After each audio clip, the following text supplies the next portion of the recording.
Hey,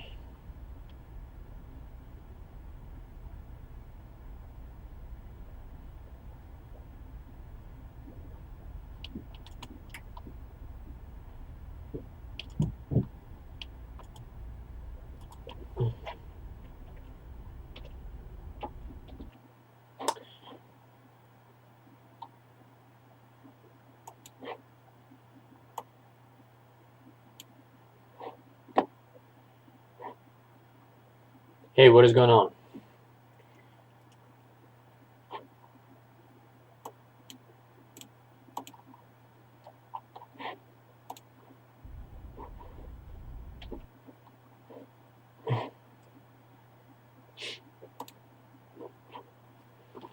Come on.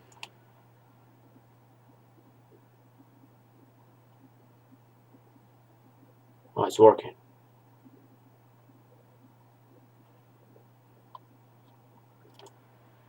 Gotta be working. Come on.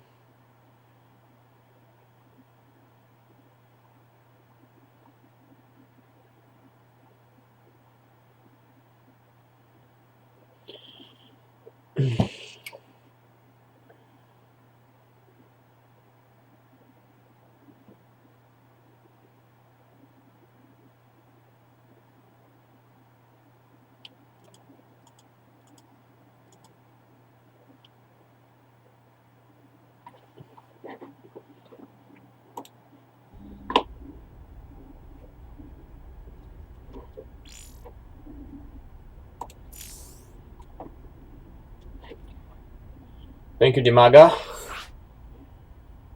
Wow, that's such an honor.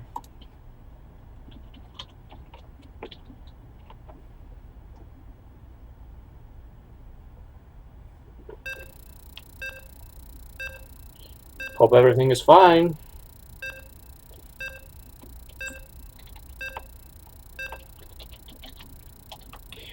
I'm already in, man. Я уже в игре. Alright, guys, this is the first game of the day. I'm streaming here, Dimaga and the Emperor, the Imperator. I guess I don't know the guy seriously. First time I hear from Cascade. I think that's the teammates here playing. The last thing I know about Dimaga, he was on Cascade CSC team, which is Ukrainian team.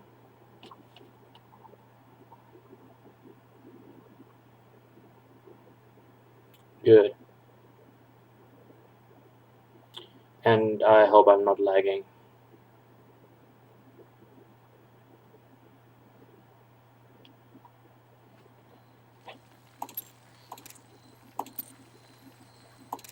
Alright, let's see.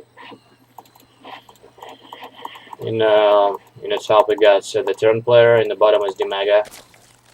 I'm gonna call him Terran player for now because that's the first time I know. That's the first time I see this player.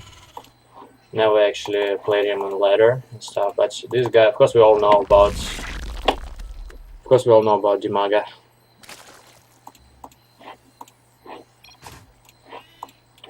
Well, this map is known for having like 2 fast gold expansion on the map, and the size is pretty small, so we can expect something really aggressive because the rush distance between the players is really short. Basically, like 4 screens between them, between the naturals. Here, he's gonna open standard with.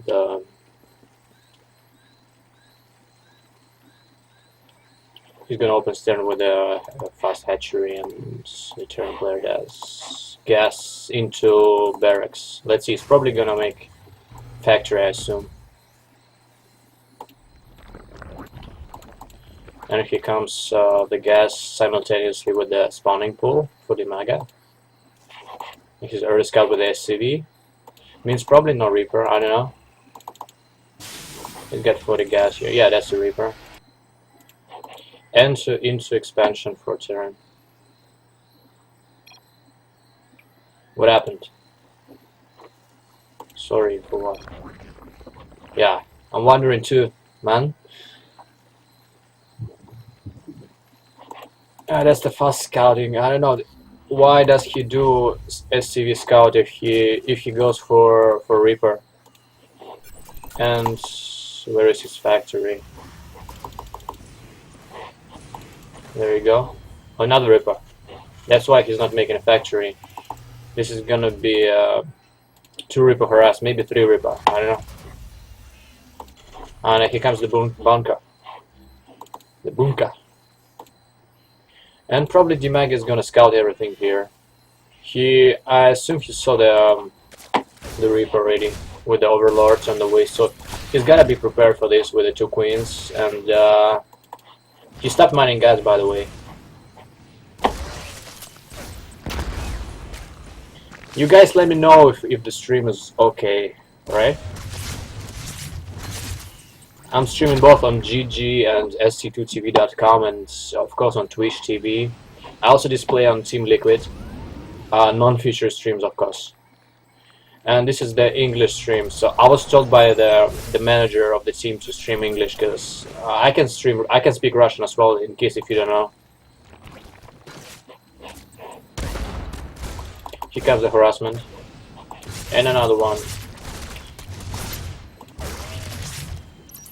Workers killed 2.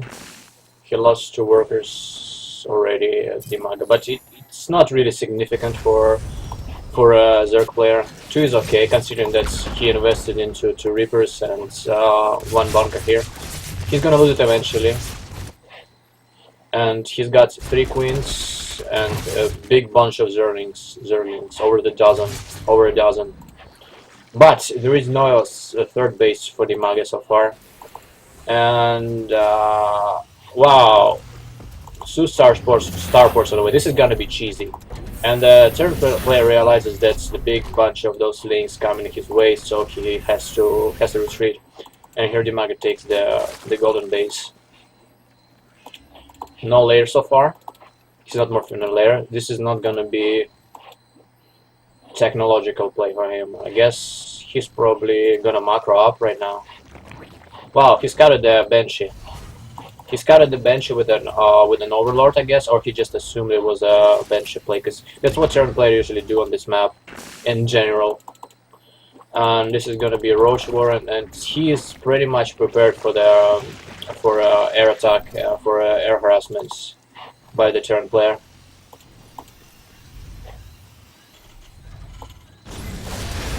It's a big bunch of Hellions.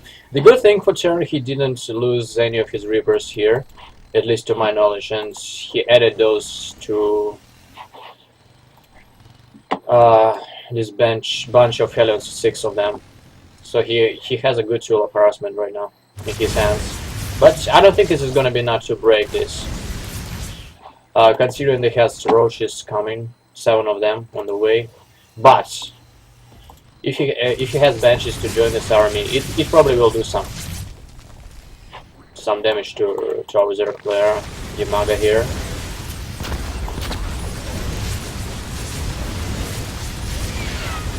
Wow, this actually does damage, surprisingly to me, because the guy needs to use, our Zerg player needs to use Roaches sooner.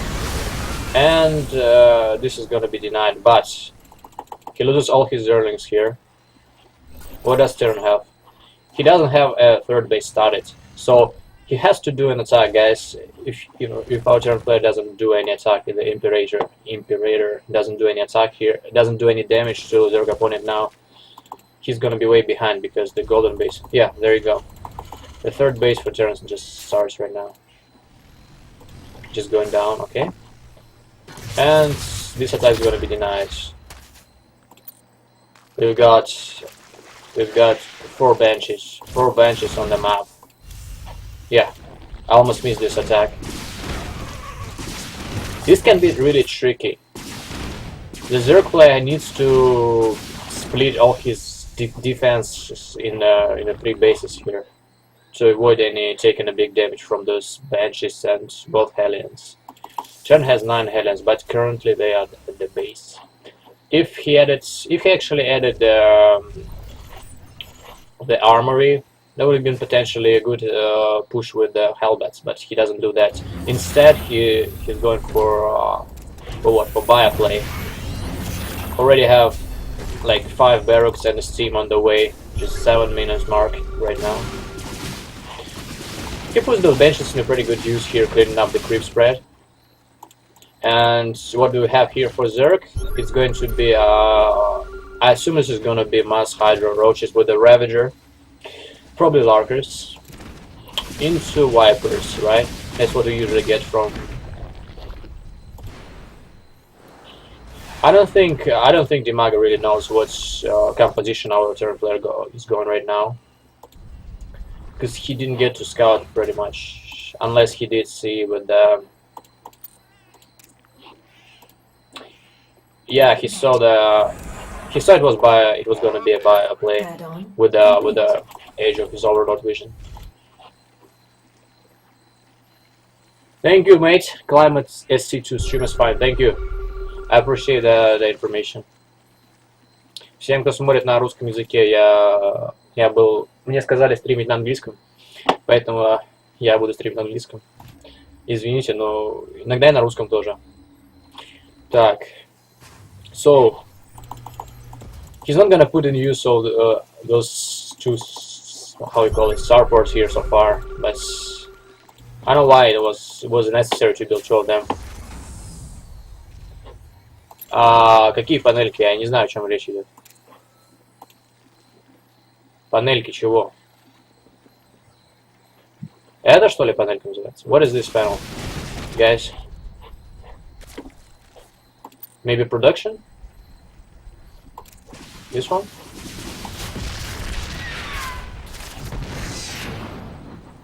At 2 minutes of delay, 2 minutes, 120 seconds of delay in my stream. Я имею 120 секунд задержки на стриме.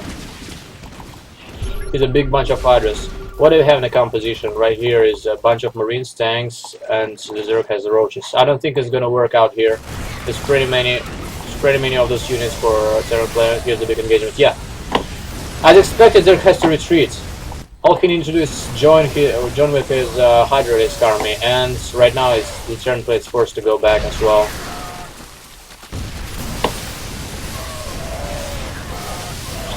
Wow, he can probably win the game right here, right now, if Terran does not respond. Really? That was a good timing push by our Dimaga player. I didn't expect him to win right here, but it happened. You know, it seems pretty strong, you know. What do we have? Like, he's got so many units left over compared to our Terran player. Yeah, there's nothing he could do. Well, it seems like Dimaga managed to establish on his gold base and total 3 bases faster than and outmaster the opponents when the Terran player didn't make any significant damage to our Zerg player. You guys please join the stream and watch. I need more viewers here to keep me motivated and stuff, you know what I mean? Что значит панельки? Что значит панельки?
Is that real Dimaga? Control R.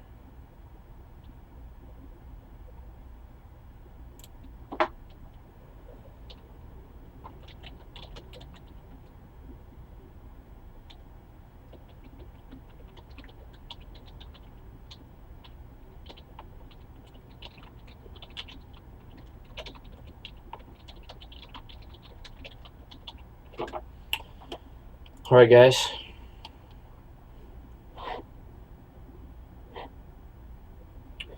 I'm looking forward to get a new invitation here and jump into the game.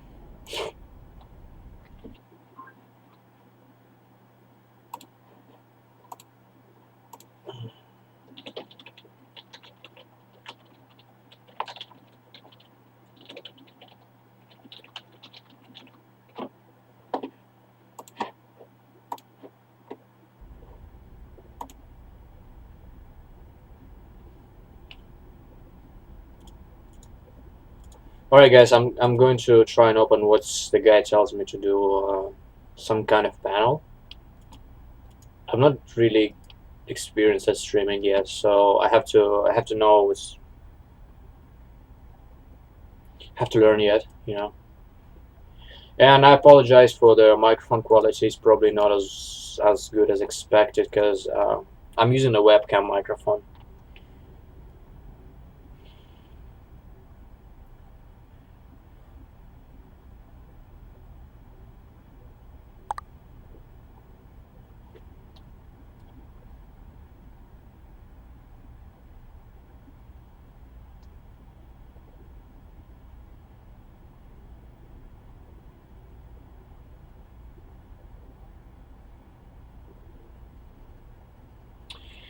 Uh, I'm gonna.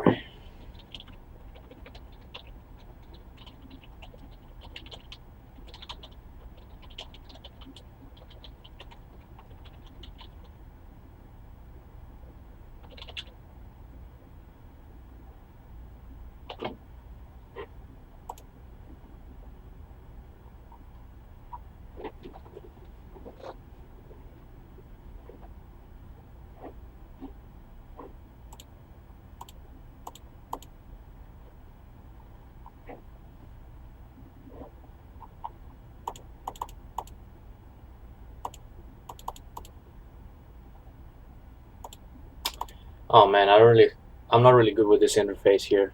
Fuck. I'm trying to figure out how it works still. Man, I really hate this interface. You members, filler chat. No, I don't want to leave the chat. I want to chat. Where is the chat display here? Oh, there you go. There you go.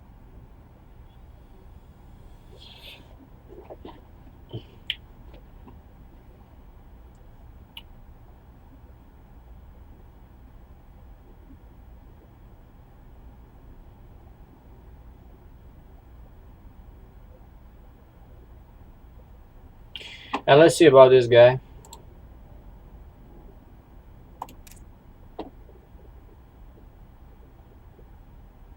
Yeah, he's a grandmaster player right now in the Masters, but he only reached once when the Dimage is like 20 times grandmaster.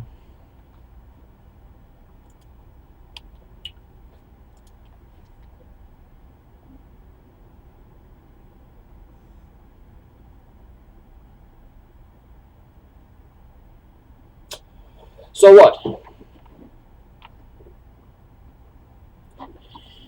I need to look for another game, but ain't nobody's invited me yet. Is there something going on in the chat? Nope. Nope.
Hmm.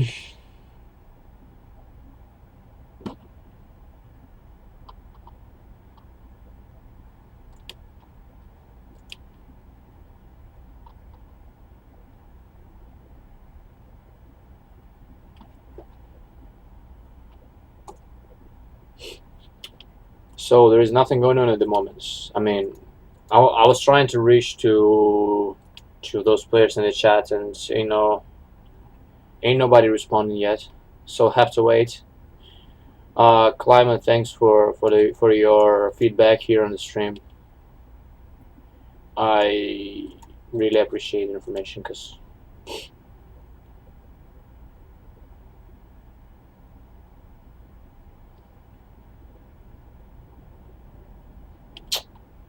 Come on, I'm getting bored, guys. What do I do? What do I do?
What?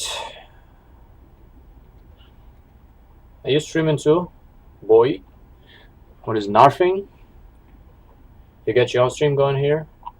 Somebody please invite. I'm going to cast in English.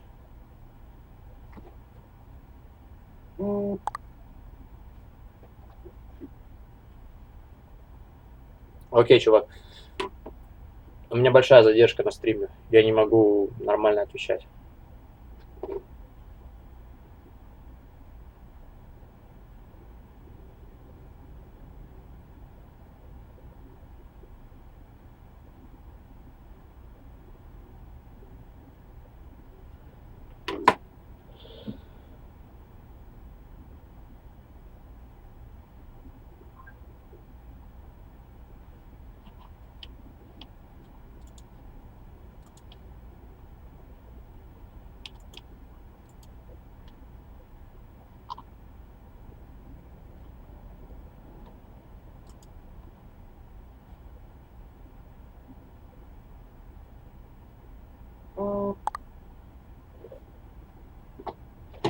На Твиче все переименовано.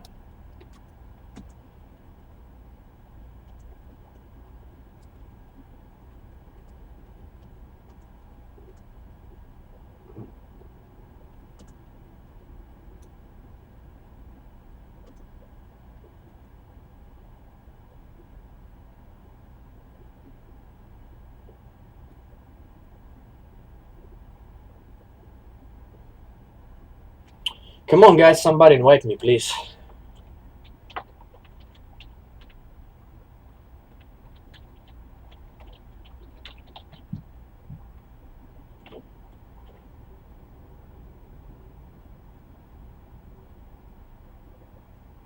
I really apologize for being idle here for a while here. We don't have a game to stream yet, I guess.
Come on.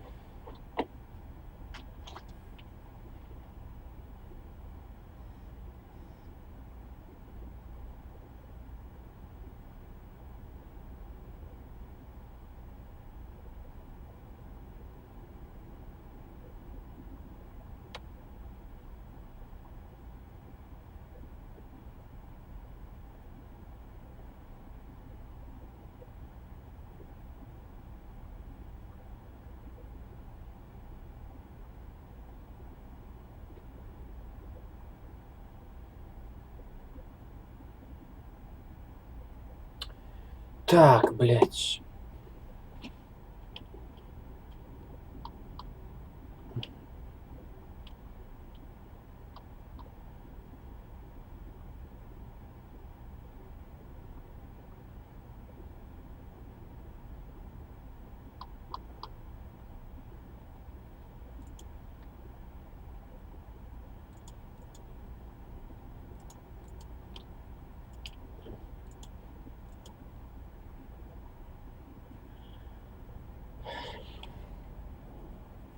I'm sorry for idleness, guys. There is nothing to stream right now. I don't know.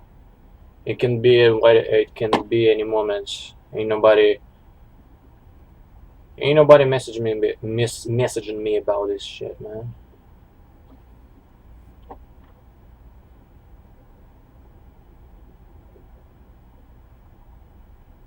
I'm always getting cold in my room. I need to open the window. God dang it.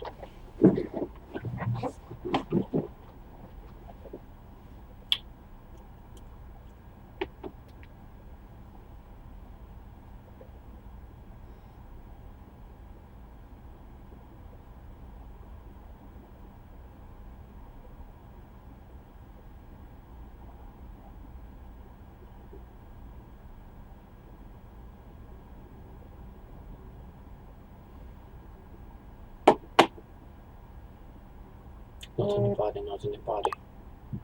Why is everyone not in the party? I don't get it. Wait.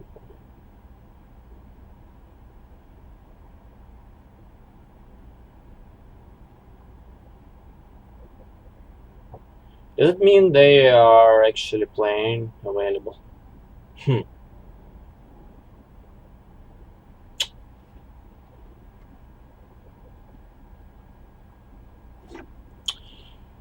Потому что я не fuck. Мне нельзя поменять качество, потому что я не партнер на Твиче еще, пока я еще не дорос.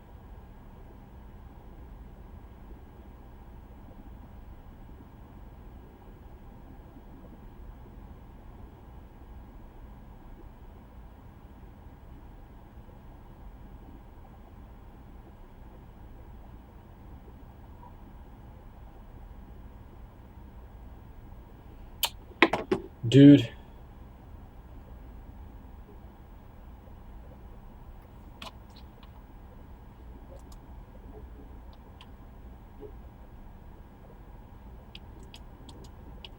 Guys, come on, this is taking forever.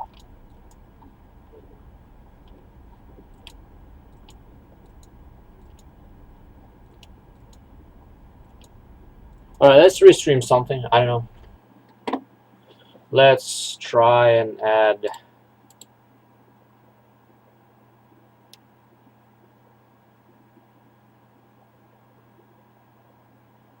What is window capture?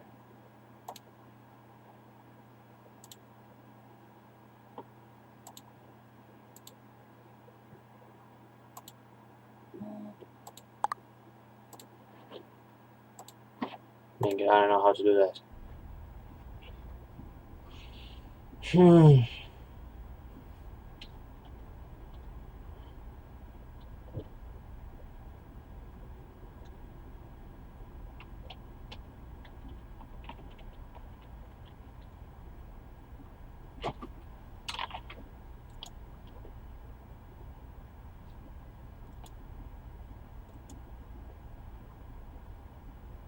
I'm waiting for an invitation from Dimaga.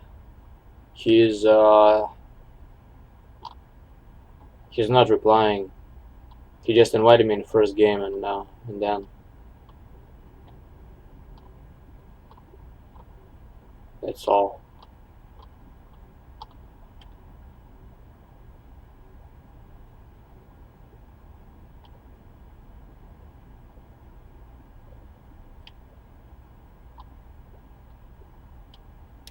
That's Dimaga right now.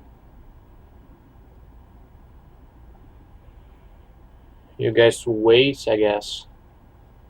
It's gonna be the ZVZ, Dimaga, and some other Zerg. Have no idea.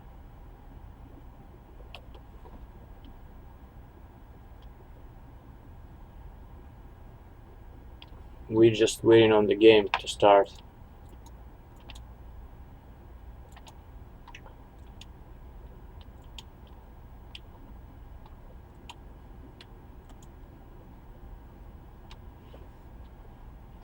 So what the heck is this?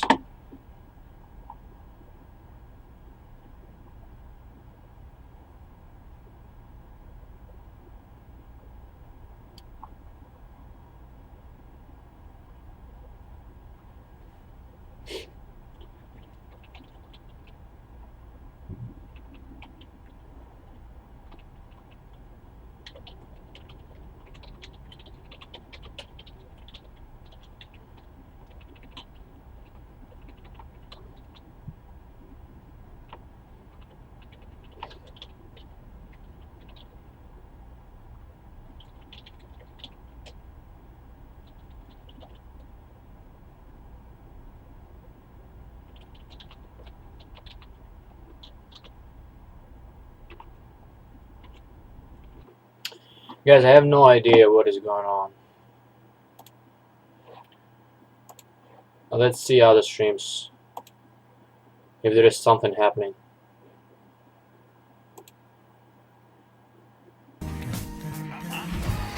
No. Other stream is just playing louder. How about this one? I'm checking out other streams.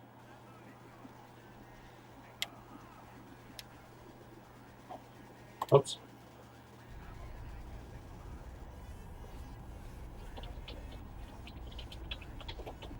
Не, понимаю то, что состояние у него под базой ничего не даст. Я хоть вейлингов разрежу. What is your graphical settings, man? Что ты меня там насрал, я не понимаю. Ты что, офигел?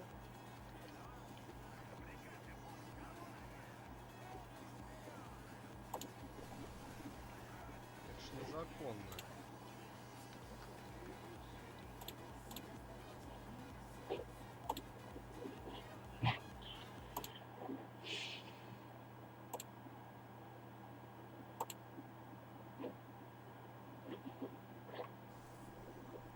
А до этого что ты писал? Едва Я походил едва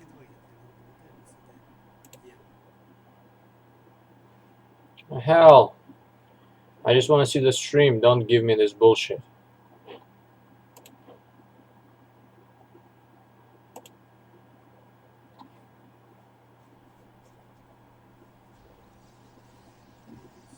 That's a good quality though.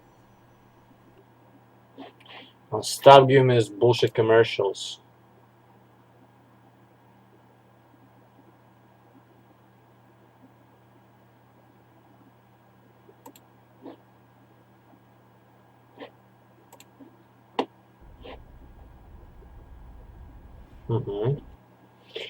So we're currently waiting on Dimaga to invite us into his next game.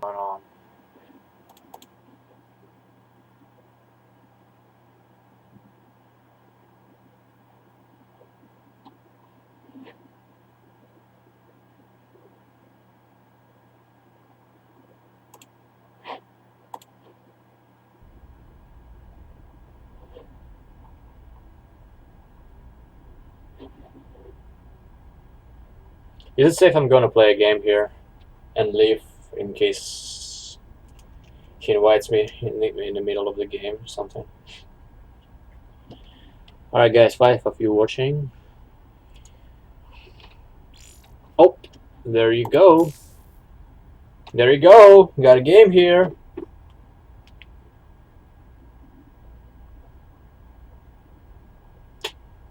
What?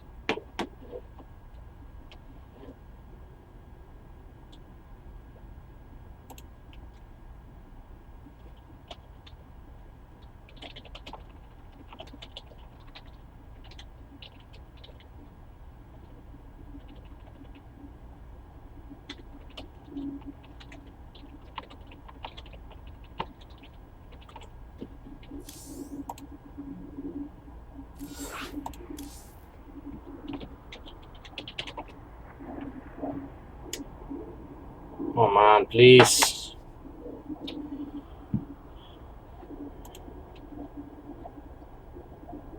Please.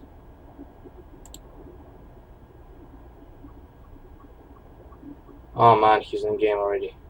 Shit.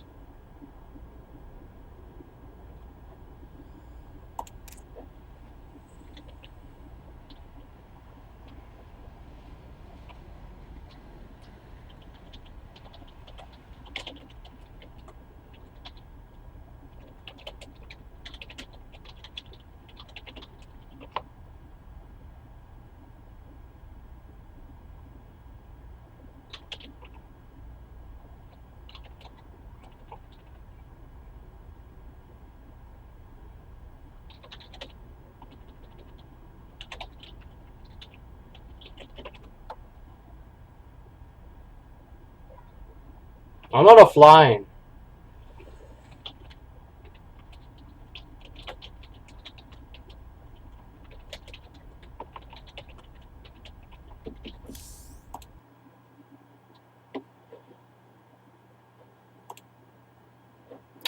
I'm so sorry about this, guys.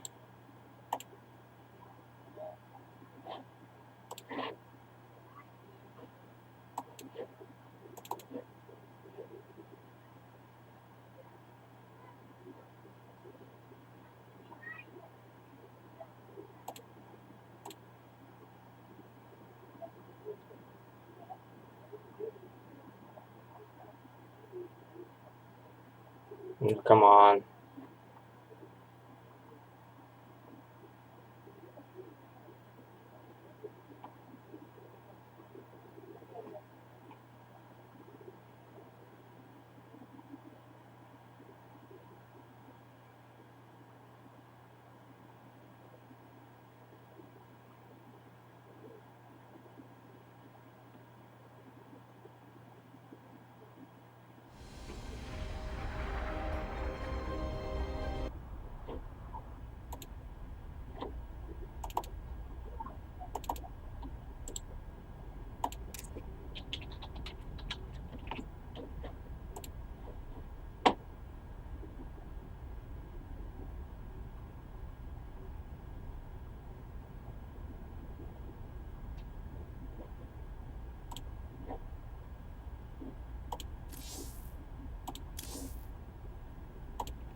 Oh man, this is really disturbing.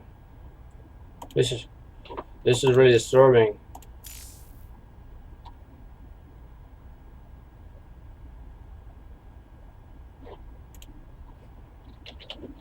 Oh my god, why?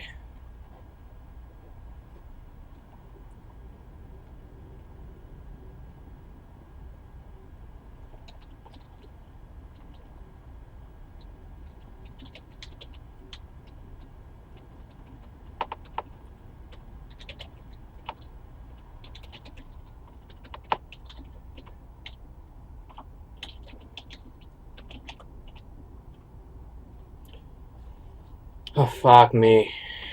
The lobby's not joining. What's the problem? I don't know. Just won't join.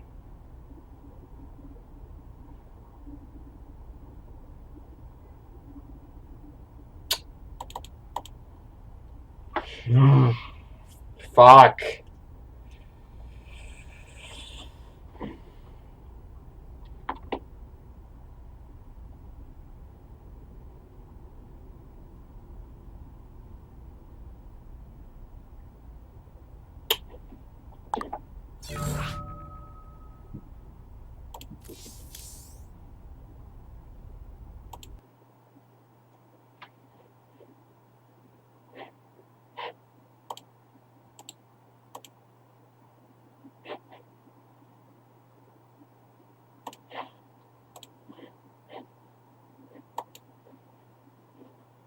I don't know what to do, guys.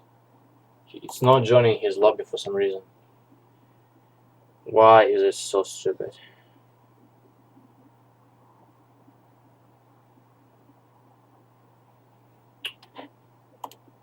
What do you mean it's not Dimaga? It's Dimaga. Что не Димага? Да мне что-то не присоединяется к лобби к нему. Он написал, что он без меня будет играть. Oh my god. So fucking annoying. Why is this happening?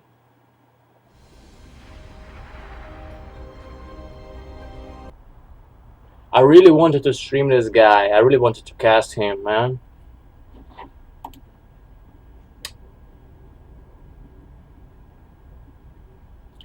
And now I gotta wait for something else to go to happen for the next game, I guess. I really hate it. 1 minute custom game.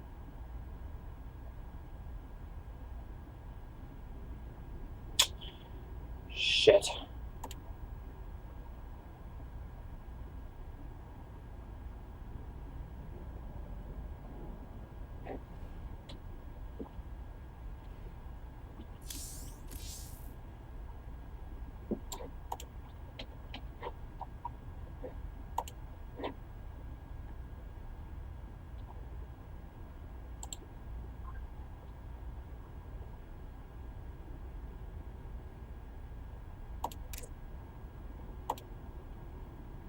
Well, I'm gonna try restream probably.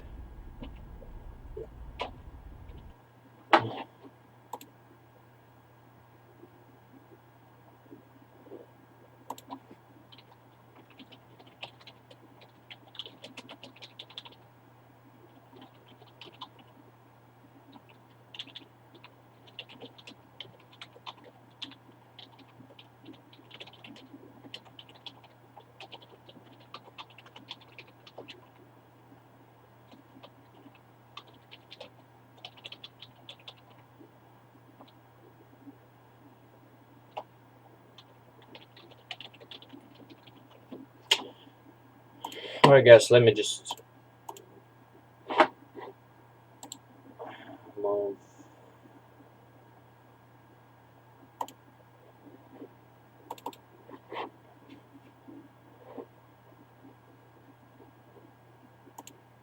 Let's see about this guy. I'm gonna try and restream his shit. Пожиратель, да? This is gonna be a restream. По статистике, почти 50% студентов... I can skip this. I mean, I can. Sorry. Я наблюдаю. So what do we have here? Dimag is on the left bottom, and this guy. The other guy, I don't know his name. Anyway, it doesn't matter. It's a ZVZ game, and this is going to be real fun. I already predict this to be really fun because this is the shortest rushing distance, and the Zero player is not able to actually to block this pathway between the bases. So this is gonna be fun. We already got Dimaga sending links across the map, and this guy. What about this guy? And he's expanding behind that. And the other guy, the barcode Zero, he's trying to defend with the queen. He's gonna lose the queen eventually, I guess. Wow, yeah, he loses the queen here. Trading for like about 8 or 10 links for Dimaga. It is gonna be kind of tricky. The counterattack is coming Dimaga's way, and this guy doesn't have a queen. And how many workers? The supply is about even right now.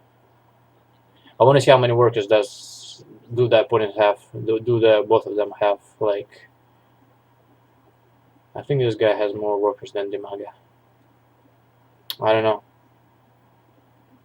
because Dimaga played a really early pool in this game, and though his expansion is already down, and the blue player is just starting his hatchery in the natural.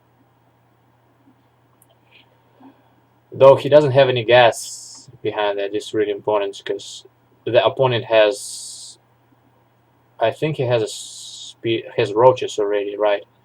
And he's making what, Eva Chamber, what is gonna be fast +1 upgrade with a timing attack or something. Dimaga got his first gas. He's just starting his main base.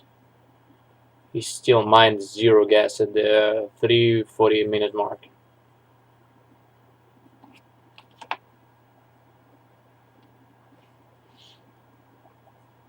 I'm streaming the Watcher guy right now because I didn't get into the lobby, unfortunately.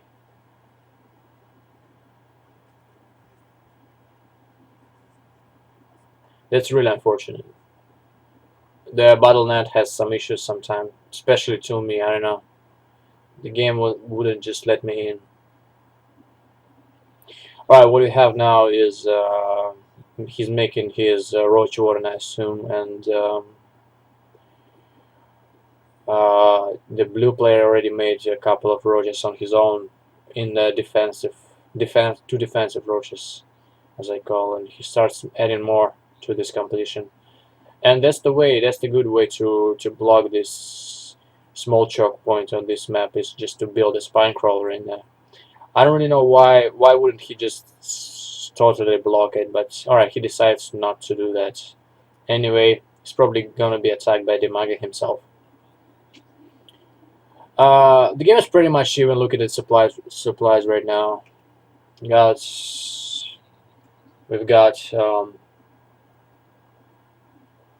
52. Both opponents got 52 and 60/60. And what is this guy making? It's an evolution chamber. And the range attack upgrades is almost done for a blue Zerg player, and he's morphed into Ravagers. This is gonna be interesting. He's probably gonna try and use those Ravagers to kill the how you call it? Spine crawler. Wow, that's the name.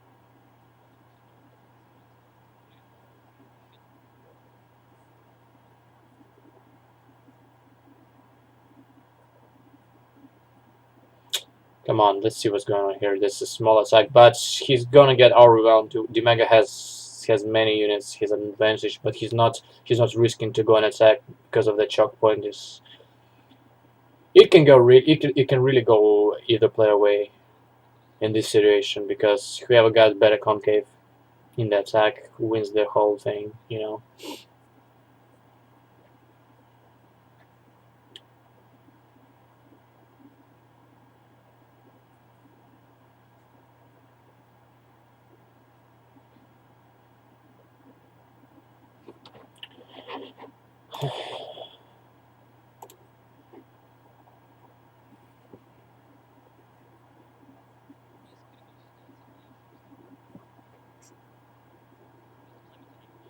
Well, Dimaga is making his third base, as well as the blue player.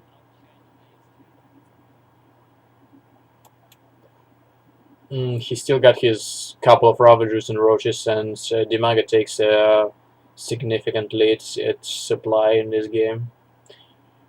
And he's making his first four Ravagers as well. What do we have here is going to be another base. Yeah, as I said, another base here for both opponents here. And Dimag is moving on to attack his opponent. This can be really tricky. He can't really go into this choke point without taking serious damage. This is always gonna be in favor of defending player. Look at this. Look at this. He's making a serious mistake. His creep spread is not reaching that choke area of the map yet. But anyways, he's got no. He doesn't have a supply lead for some reason. He got it away. Like he had like 20 leads like few seconds ago, and it's already even for some reason. And it's already in favor of. Wow, this can really end up as a very interesting game to watch. You can get into a late ZVZ on this map, which is really rare. And finally, one of those players decides to break those rocks that's dividing those third bases for both opponents, right? What do we have? It's even right now at supply, and both opponents messing on roaches and stuff. Their second range attack upgrade is on the way for the blue player, and you've got.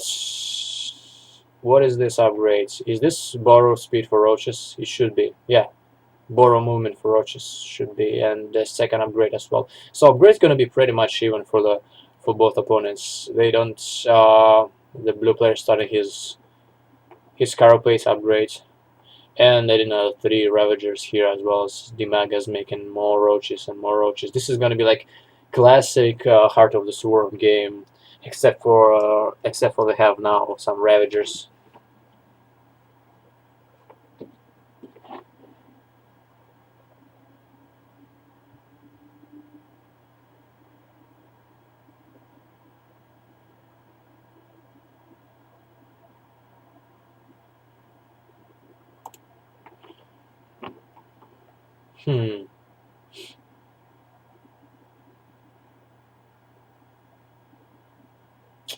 Well, this is gonna be a pretty much even engagement, but I see it is going to Dimaga's way.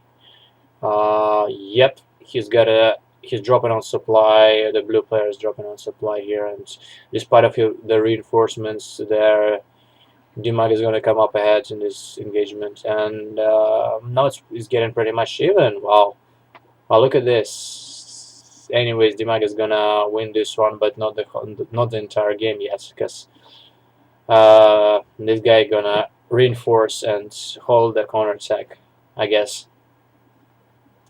Wow, the ZVZ games were always been interesting to watch. No sarcasm in here. Not seriously, but I'm looking forward to see some technological switch by any of those opponents here.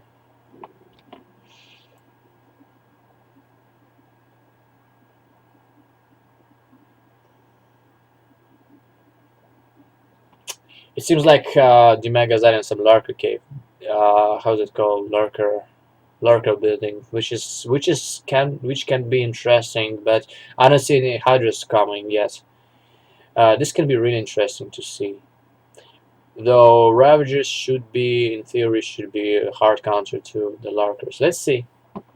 Let's see about that. Their supply is in a huge lead of Dimag right now. He's ahead by 40 supply at the moment. And this is probably gonna be their end of the game for. This is probably gonna be it for a blue player right now if he doesn't make anything. Yeah, this is it. The GG Dimago wins, and he's gonna advance to the next round, I guess. Let's go and see the brackets. Yeah, the brackets shows. Is it best of 1 in this stage? Yeah, this is best of 1. Dimaga advances to the next round, which is facing the Milky Way Protest player. It's gonna be ZVP, and I don't really know if it's gonna get me in the lobby this time. Fuck. I'm gonna be really, really pissed off if it won't. You know?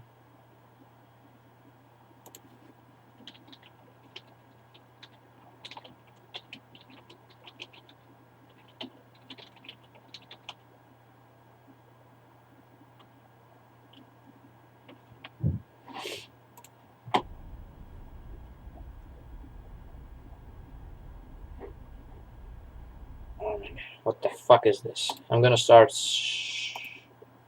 share screens here. Stop. Did I say start?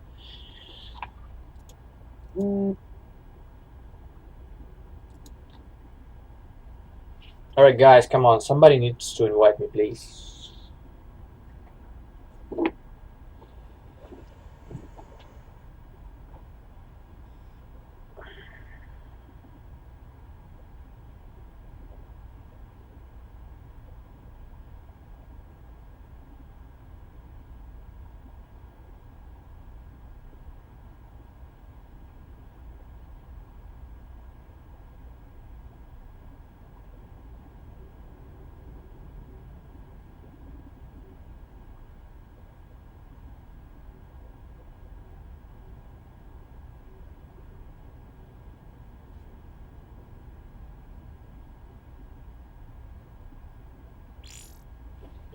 Please work this way. Sweet! Yeah! Great. Wow. We got ourselves a game here. Let's go! Woo! Oh, I'm so happy because I finally got to stream from inside the game today. That was really frustrating when I just couldn't get myself into his lobby, and wow, the same map, arena, and this is gonna be fun game to watch. TV ZVP. I never actually casted the matchup yet. I'm really not good at it because I'm myself a Terran player, so I don't really know anything about. I don't really know nothing about this matchup. Well, let's see about that. And in the top corner, left corner of the map, there is a Ukrainian Zerg player Dimaga, and in the bottom left corner, it's a clanmate from Regenerate Gaming, Protoss Milky Way. And let's cheer up for where we want to. I'm going to cheer up for both of those players because Dimaga is, of course, he's the legend in the scene of StarCraft, and this is my clanmate, so I have to root for my clanmate as well. But Dimaga, of course, he's the legend. We all know about this player. He's been around for like 10 years or 10 plus years in the StarCraft scene. So the guy here is standard opening for both opponents, no proxies yet so far. We got pull first for Dimaga though. It's not yet it's not quite standard, but this is an acceptable choice on this map considering how fast is the rush distance between the opponents. This is gonna be expansion behind this, I'm pretty sure, but our Protoss player is gonna try and block, prevent his second base, but he doesn't seem he's gonna rush his expansion now. He's making like oh, I forgot the production. Yeah, there you go, brother. Oh, there you go now. He's forcing 6 lanes or even 8 of them, and behind is a queen. There's just now he's got his expansion starting, and the Protoss player, he's making two of those star gateways to make fast zealots and block his ramp. And the second guess behind this, Dimaga is gonna. Oh, this could be a big mistake by Protoss. Actually, he can sneeze it. Yeah, he sneaks in with the links, and this could be really tricky. And yeah, he's gonna lose a lot of workers here. He's gonna lose a lot. And this we got what? He doesn't mind any gas, but this is gonna do a real damage to his economy right here. I don't know what happened to Protoss player. You cannot really allow such mistakes in games like this, man. Oh boy. Let's see how many. He's killed already 6 of those props, and he doesn't have any expansion behind this when the opponent is making what? How many workers killed in total? 8 workers, 8 props lost for Protoss player, and this is going to be really hard for him to recover from this point of the game. He's going to make he's gonna try and make some difference with the depths here, but I don't really look at this. Look at his mineral lines. He's got what, 6 SCVs, 6 probes mining right now. This is ridiculous. Even though their Zerg opponent Dimaga doesn't have many of those drones here. Still, he can't do any damage right here. The only chance he has that Dimaga doesn't yet have the movement speed for upgrade for Zerlings.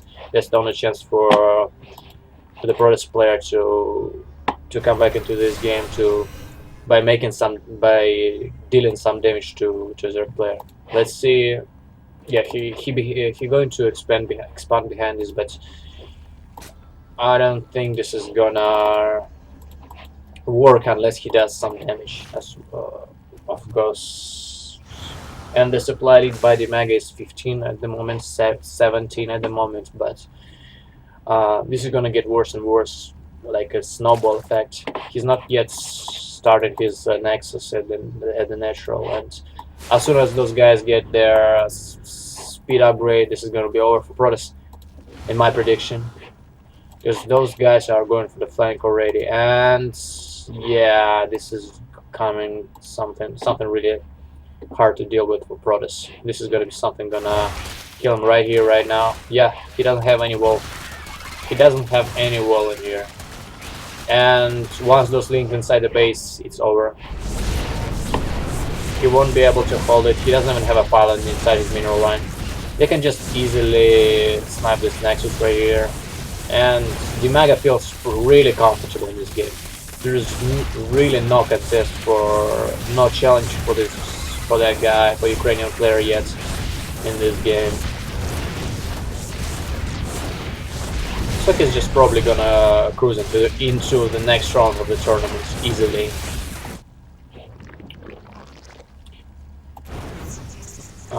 Yeah, we got some proxy DT. I didn't notice that. My bad. But does he even have a single mineral minerals resources for a single DT?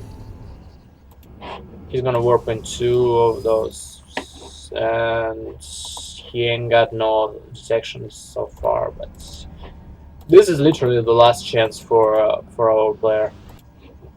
I'm sorry. For a Protoss player. I don't think this is gonna win him a game anyway. I don't see it winning a game at all. Yeah, it can deal some damage, but as soon as he gets some overseers and spores here, he already got started. It's all of his bases except for this one, and yes.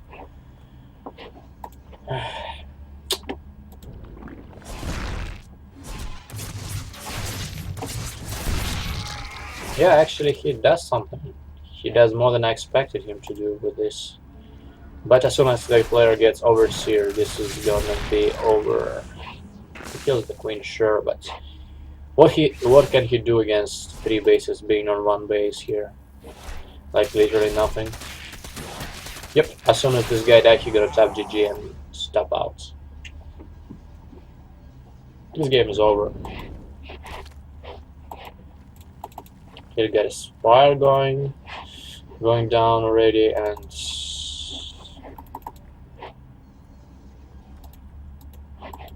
he actually missed the. No, he saw that. There's no way he can miss that shit, man. What do we have now? How many workers? Let's see the income. The income is 1,200 to 320 in favor of Zerg player. The gas is 480 to 190. It's really like 3 times more in minerals and 2 times more in gas. And the workers count is 46 to 43 to 13 plus 30. Yeah, he's making a. Yeah, and this is the GG. Dimaga is advancing in the next round, while the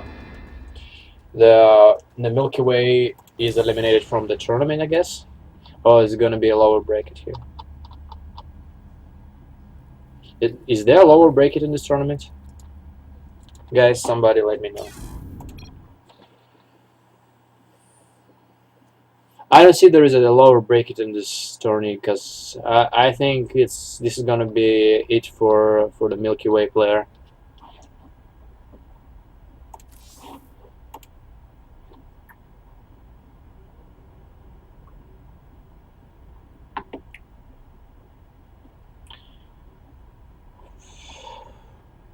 So the next opponent for it's already updated.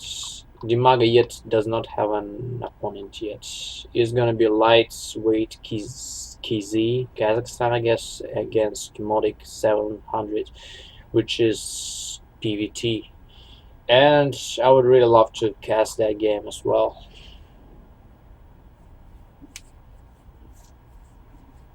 Let's see if we get a chance to do that. Lightweight.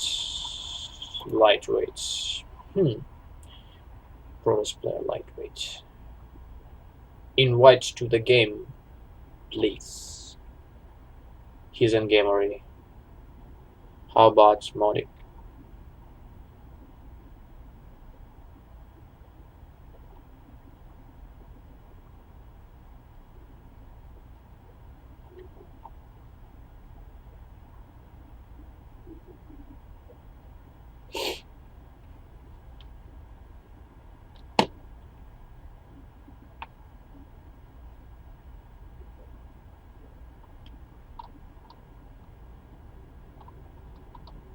Is this it? No, it's not it. It's not yet finals. The game we just watched, it was it quarterfinal? Yeah, round of 8, and we're going to semifinals after. It's gonna be Dimaga against one of those players who wins lightweight against Modic, and on the other hand, it's gonna be Krusty Krabs, really. And this guy is gonna be PVZ in other semis.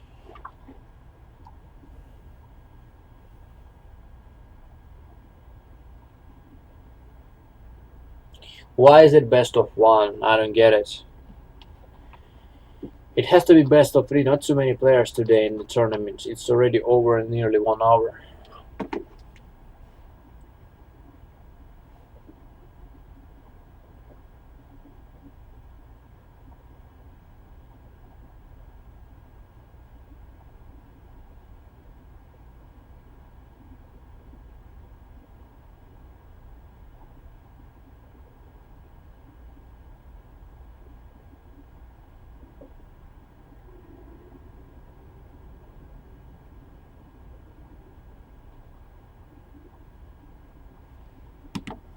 So what?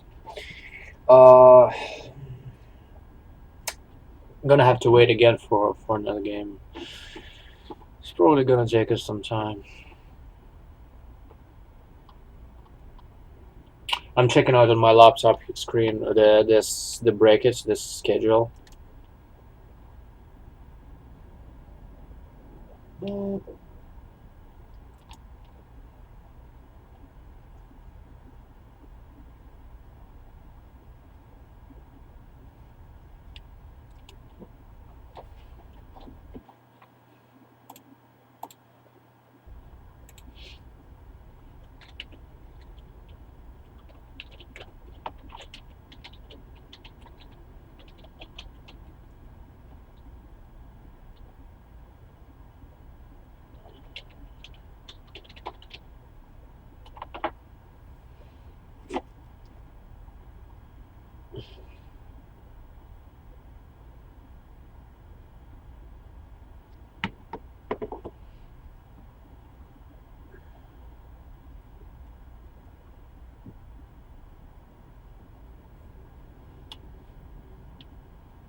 Alright, guys. I'm gonna check out the other streamers, what is going on.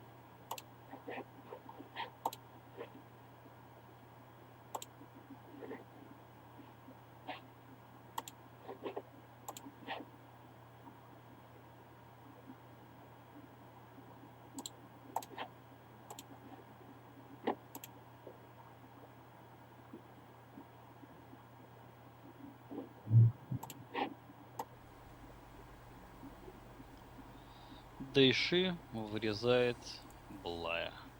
Ну как вырезает? Равный лимит и потери в поле всех поисков Зерга. Так что я думаю, что это вырезали. Не, вот это за то, что Блай на меня очень дерзко посмотрел, когда я был на московском дурюхаке. Как на говно.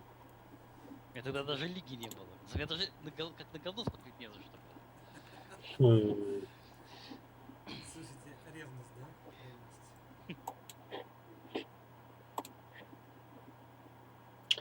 So there is nothing going on currently in the game.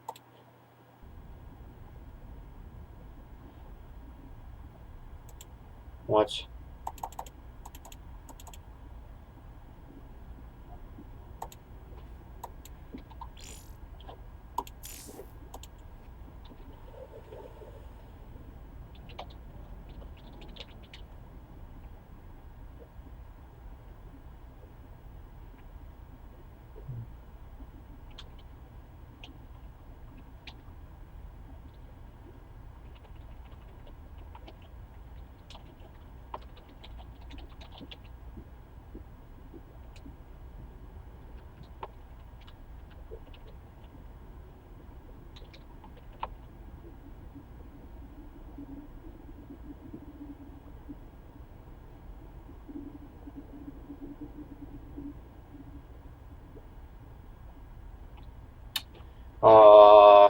I'm gonna restart the game.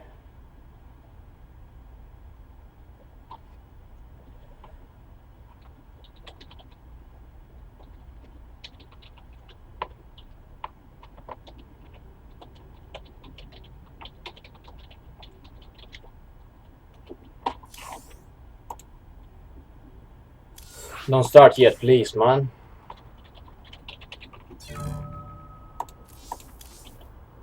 Fuck off.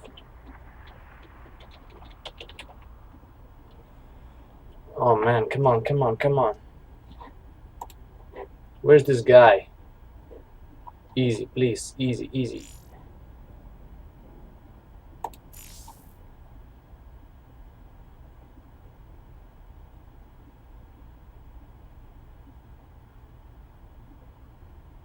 Oh man, fuck it.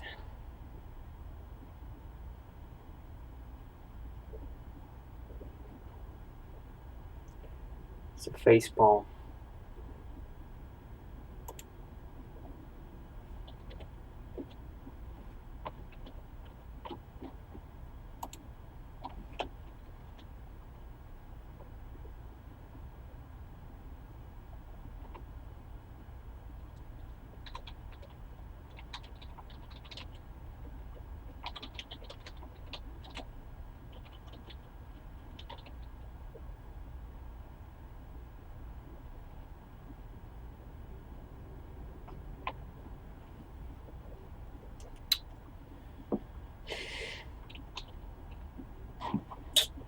Oh guys, I have to restream this as well. God dang it.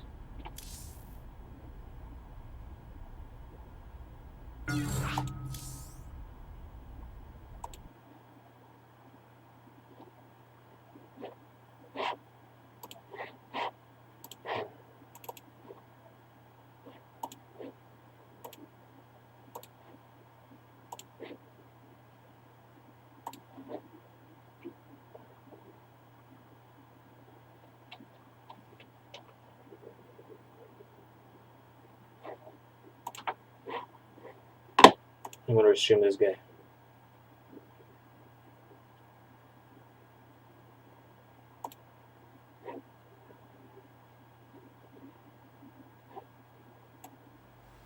Так, Is it on?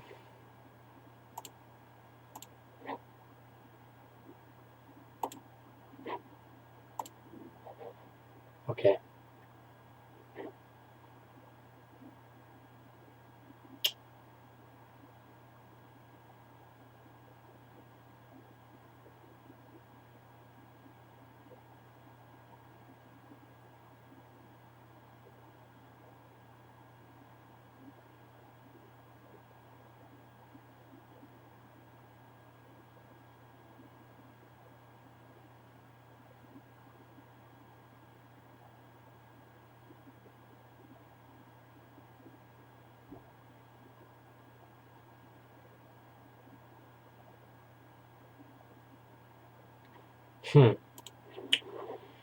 I don't know what is this problem and how to fix it. Somebody tell me.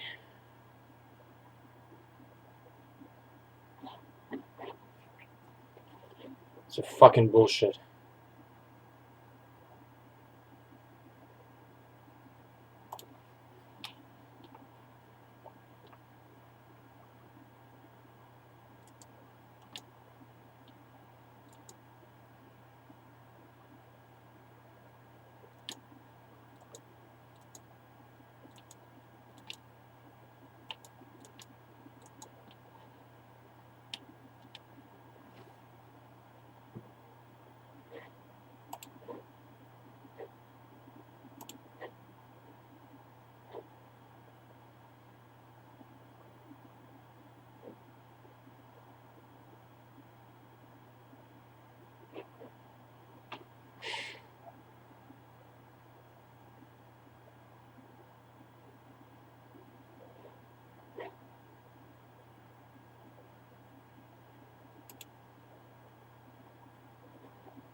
Боже мой.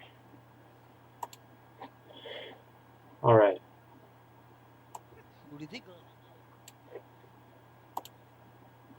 We got a game here. Platinum Zerg against fucking Masters. Hope it's not gonna be so too one-sided, man. Let's see about it. In top corner of the map, top right corner, we got what? We got this is the master player. And in the bottom left, it's Krusty Krabs, Platinum Zerg player. This is getting interesting. The easy player is on the top right, and the Platinum is on the bottom left. We got fast pool opening for master player, and probably expansion first for Krusty. He's adding a gas extract. No, it was a fake drone, extra drone, and when our opponent got fast expansion. Well, this is gonna be it's probably gonna hard to hold for him. Let's see.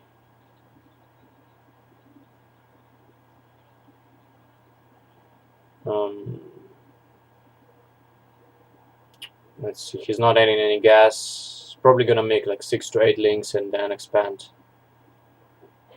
While Krusty is opening with the fast expansion into spawning pool into a gas extractor. How to make it full screen.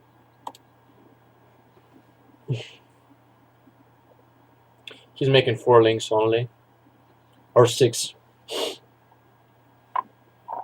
and he's going for some flanking routes.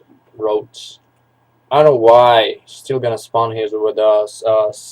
Spotted with the Overlord somehow, some way, and it's gonna give him some extra time to Krusty Krabs player and to make some extra links and Queen to defend this kind of attack.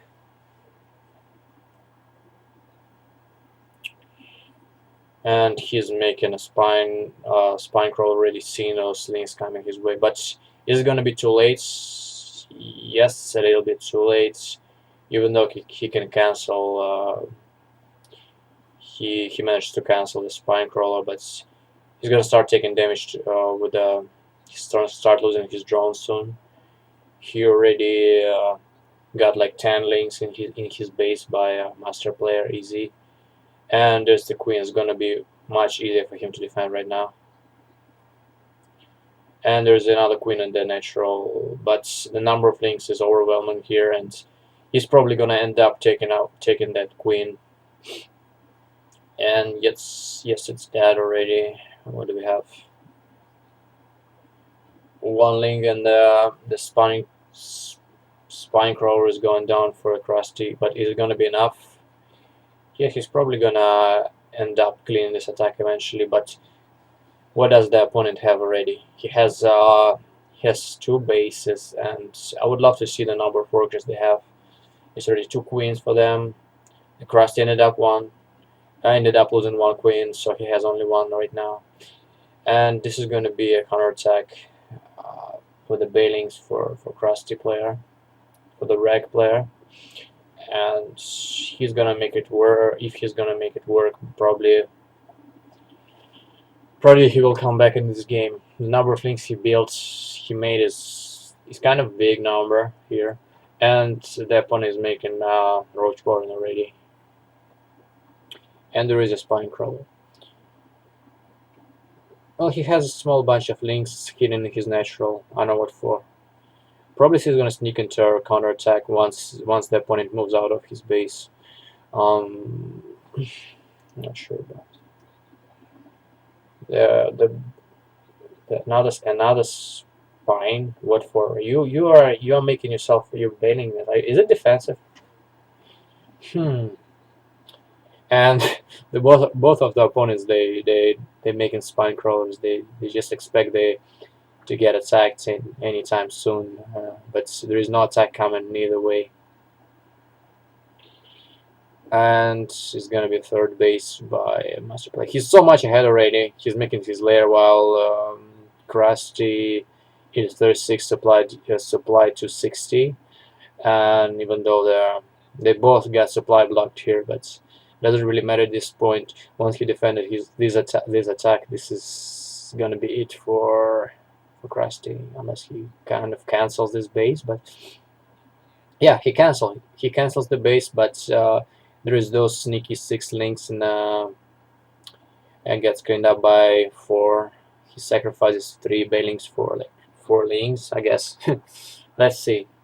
And there is a spire on the way for a master player, for the easy player. Why is my stream dead?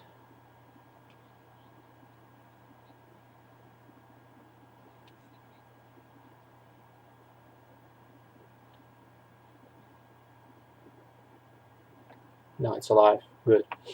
Good thing. And what do we have here? Once the spire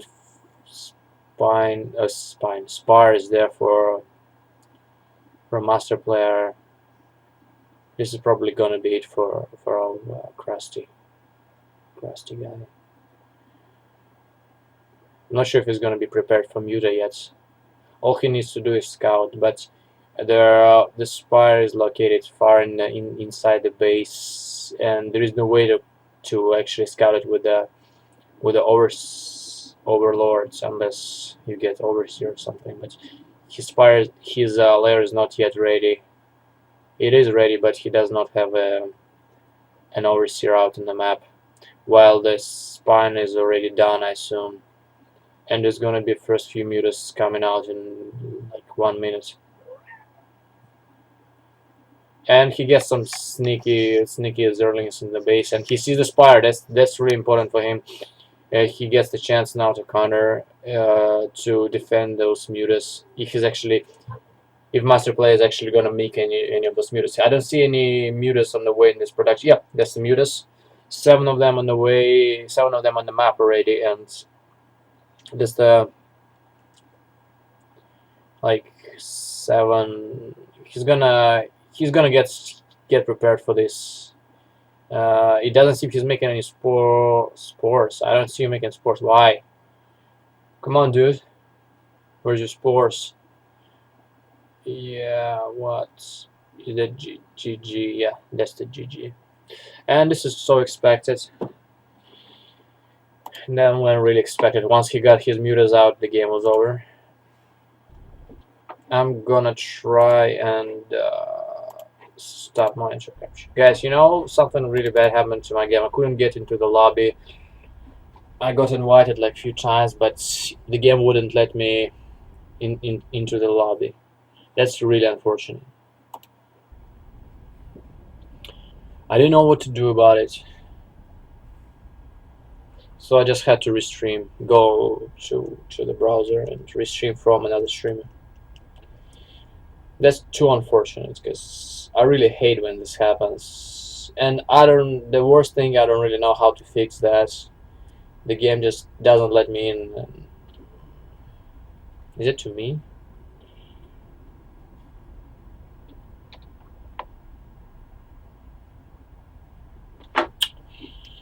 No, it's in the chat.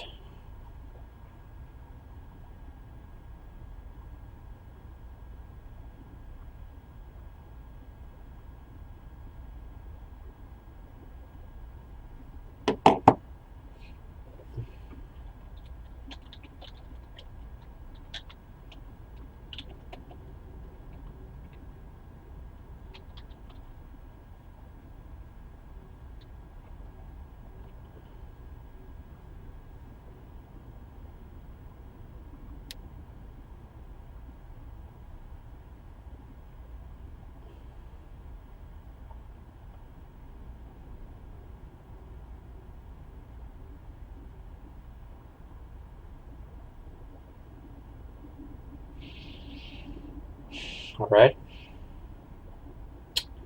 I'm really not joinable. God dang it.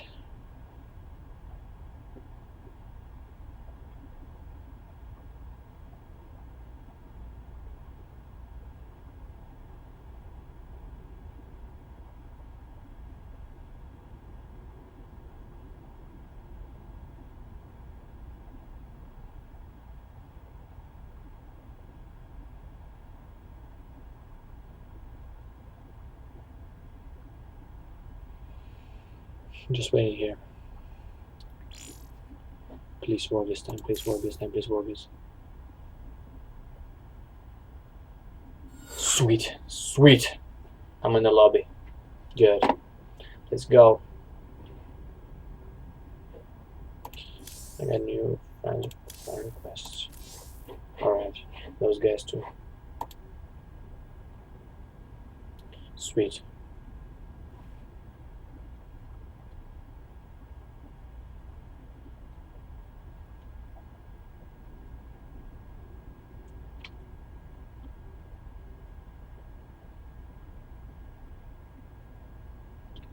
Alright, no mind. They know where to start. I guess we're gonna stream a Dimaga game against Prosper. This is gonna be semi-final one before the grand final, and it's PVZ Dusk Towers.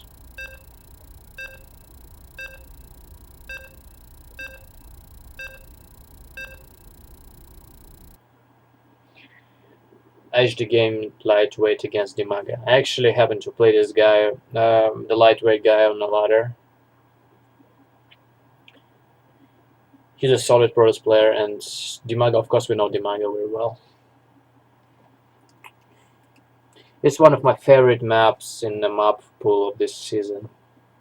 And I'm looking forward to this game. This is probably gonna end up in a good macro scenario. We'll see about this.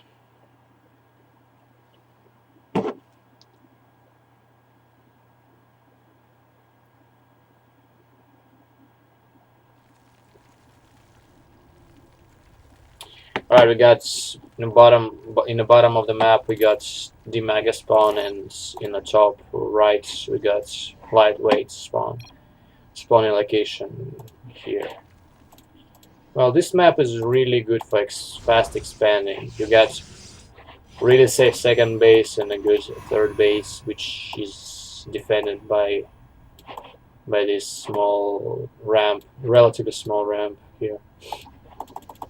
We got fast, probably gonna have fast. We got fast spawning pool for Dimaga. He likes to open cheesy, I believe, with this one. and see how many units, how many Zerg he's gonna build. I assume he's gonna open up with 8 to 10 lanes and then Queen, and after that he will expand without gas. When the Protoss player is doing something risky considering what Dimaga does. He's not well enough quite yet. The question is, will he have a wall down by the time Zerg is rushing to his base? That's the question.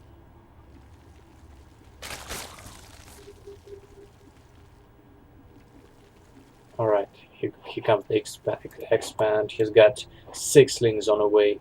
And he's getting scouted by this pro. Good job. Will it? Yes, it sees the links on the way coming. And is he gonna react to it? Is he gonna react?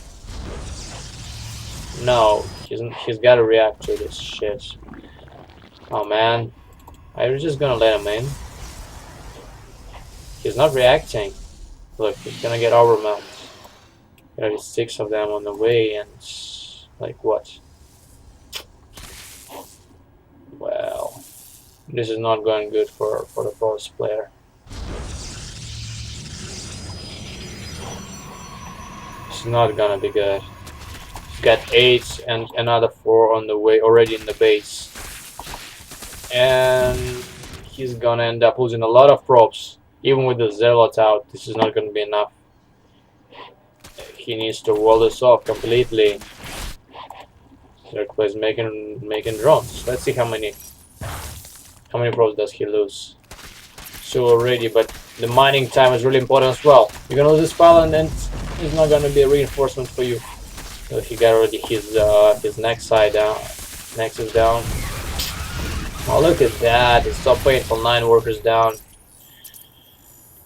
Jesus, I wouldn't want to be a Protoss player at this point.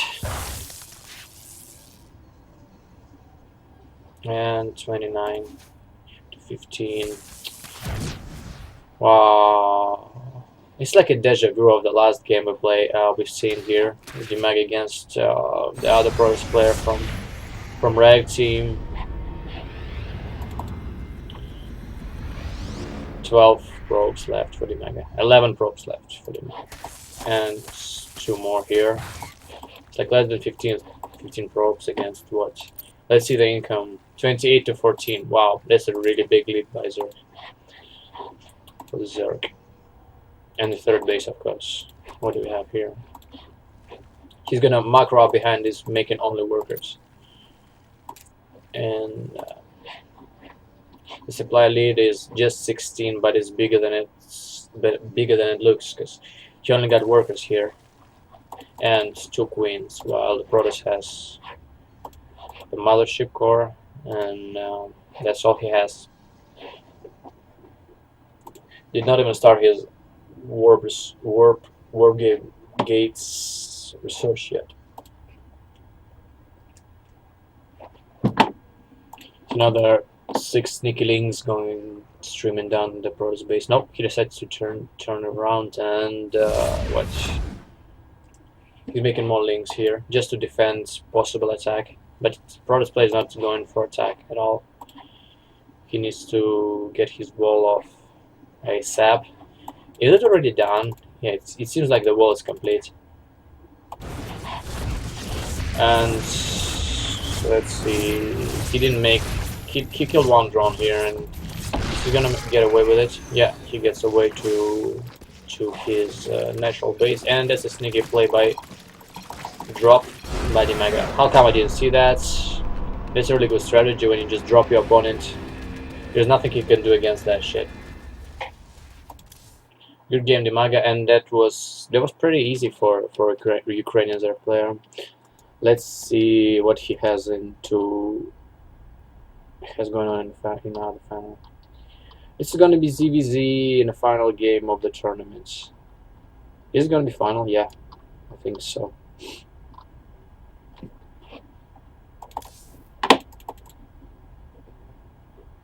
Good job. Good job, Dimaga, and the final is gonna be Dimaga against Easy. Well, that's probably disappointing for many of you guys watching there, because we all want to see some not a mirror matchup in the final game, especially the ZVZ can end up in like few seconds, few minutes. And the final is what, best of 3. This is the only good thing about it. Let's see if the opponent is ready. No, the other game is, the other semifinal is still going, so we're gonna have some time here. I'm looking for the players here. Easy. Is he in the game? Is he in the game?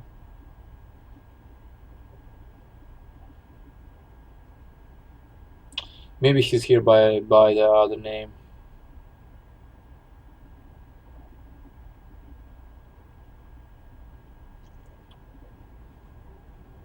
Then the second player is. Dang it. Can't really see that shit. Cannot really see that shit, man.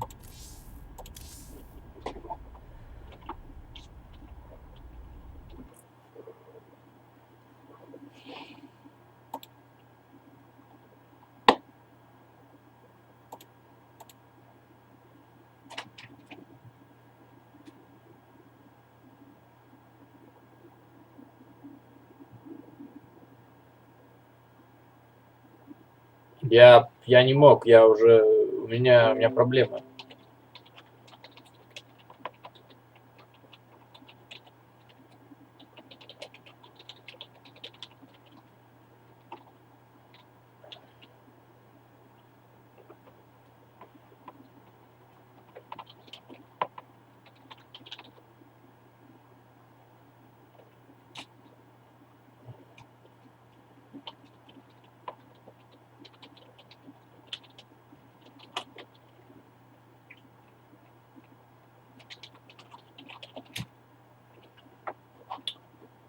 Так, что я сделать могу? Я могу перезапустить игру. Пусть стрим будет русский, английский. Что значит? Кстати, записи будут. Ну, наверное, будут. Я могу пас бродкаст с Твича, я не знаю.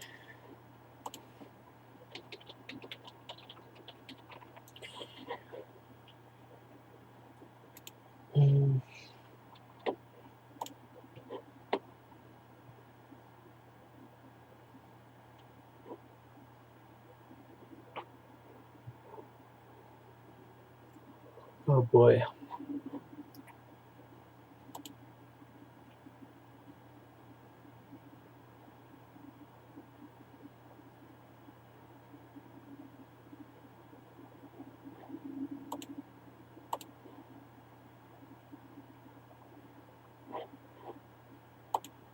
Alright, let's start this for now. And tournament break it. Я не могу все прочитать одновременно, блин.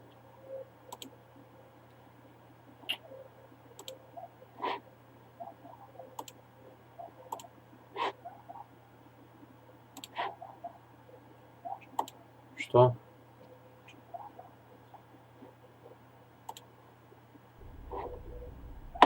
Looking forward to look into that invitation. 5 of you on the stream right now. Thanks for watching.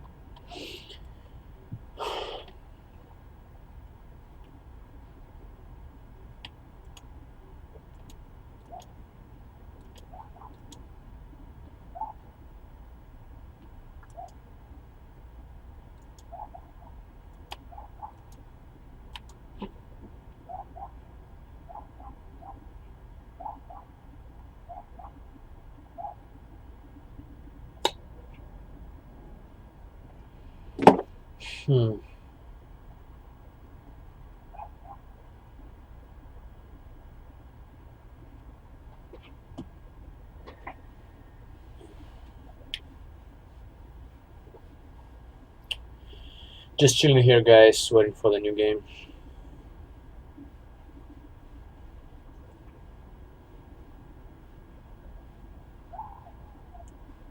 For the next game, I should say. If they ever invite me into the lobby.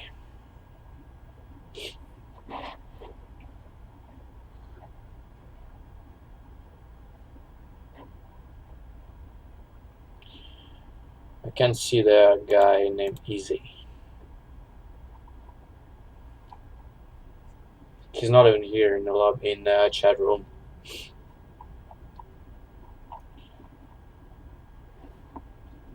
I'm gonna restart the game now.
So where's the next game, guys?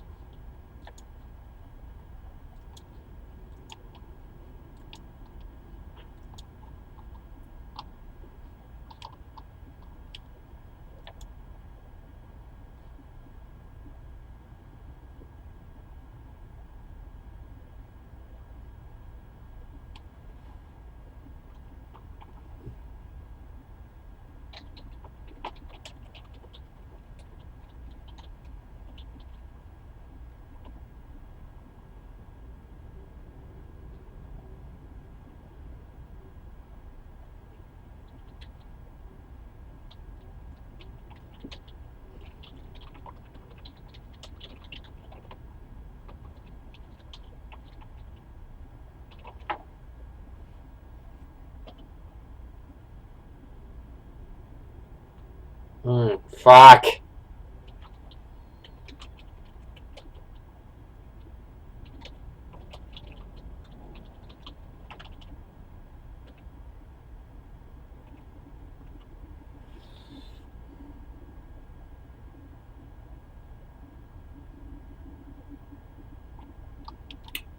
It's the wrong tab.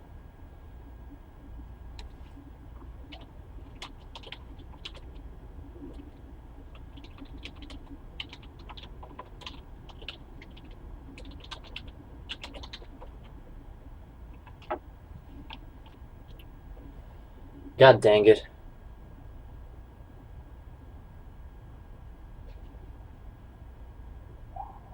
Okay.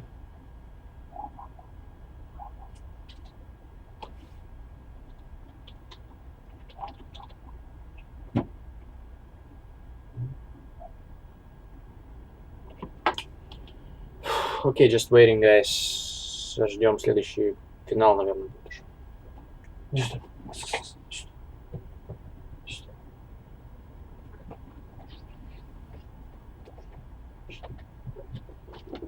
Иди сюда.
Hmm. It's gonna take forever. Forever. Shit. I'm already tired of waiting.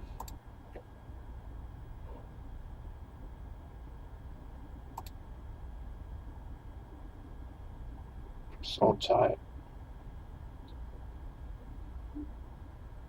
So fucking tired.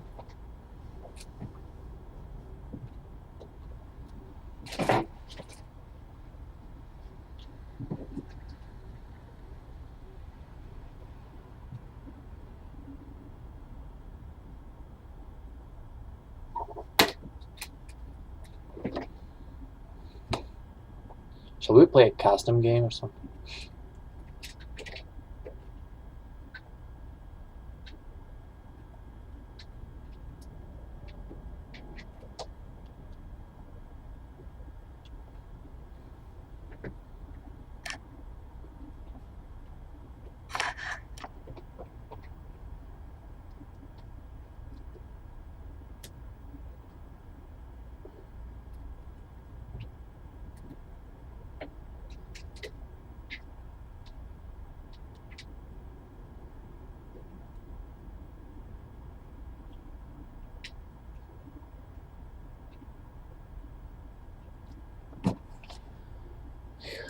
God dang it. It's taking forever.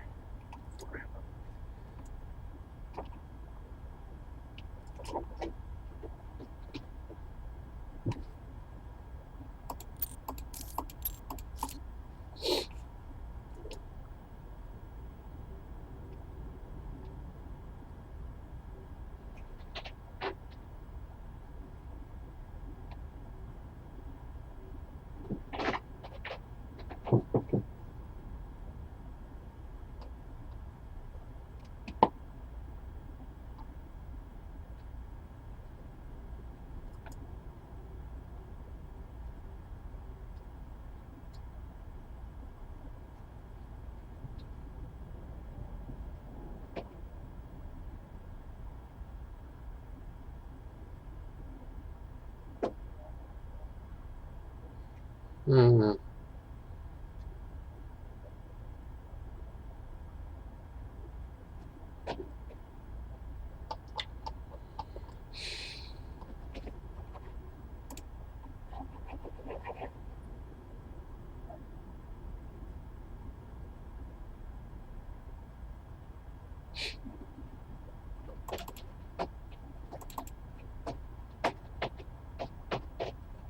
Stop it.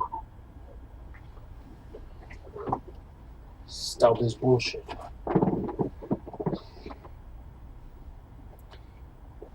It's 9.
Alright, guys, I'm getting bored here.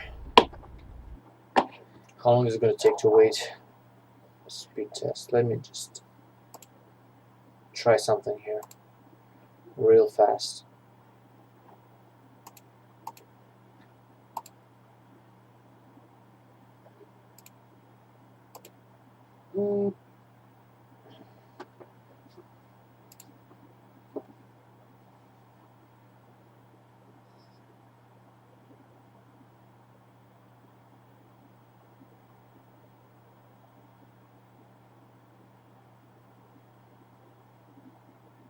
Ну, хорошо.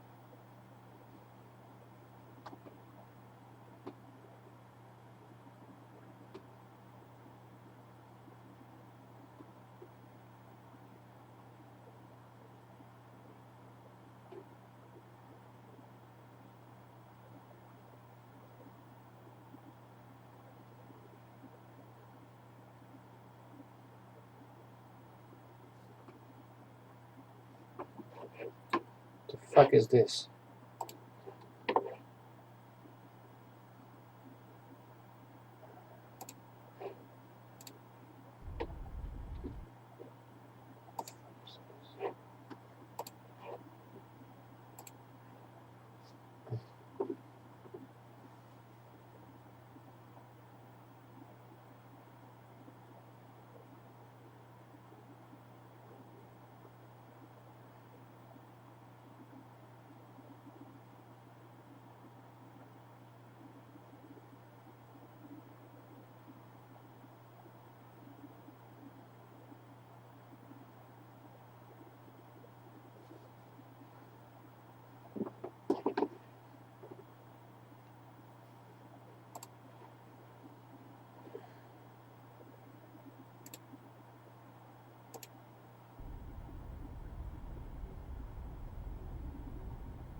What do you mean 1-0? It's the best of one. How is it still playing?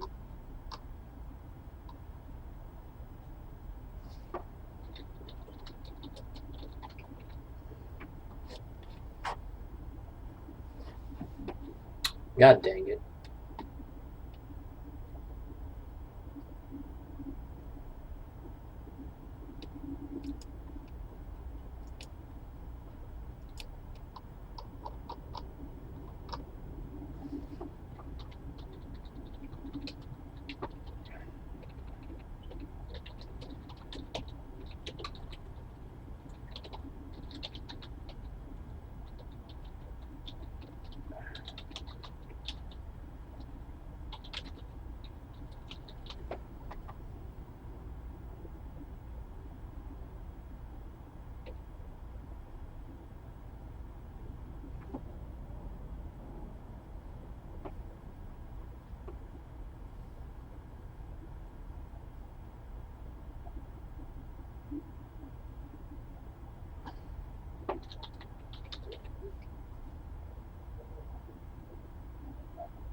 Hmm.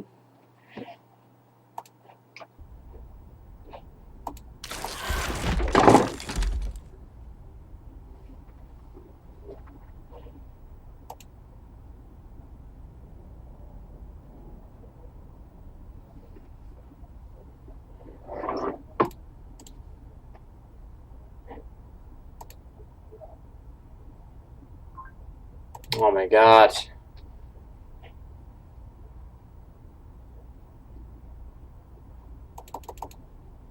What do you mean cancelled?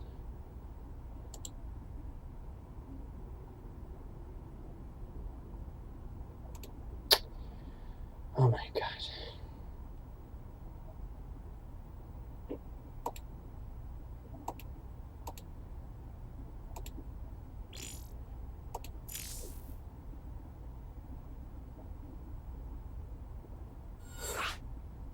Great.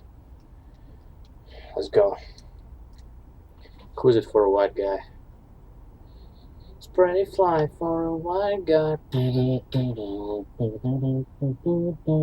Ah, that's the Kakos. That's the guy. For a white guy, an early girlie says it's pretty fly.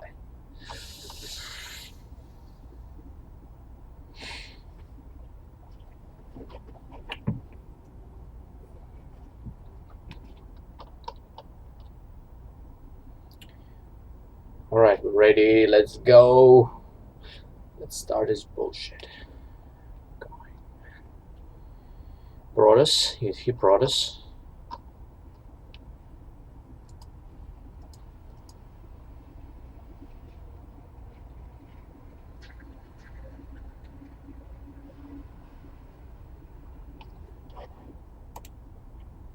I stream, man. Don't fuck with me.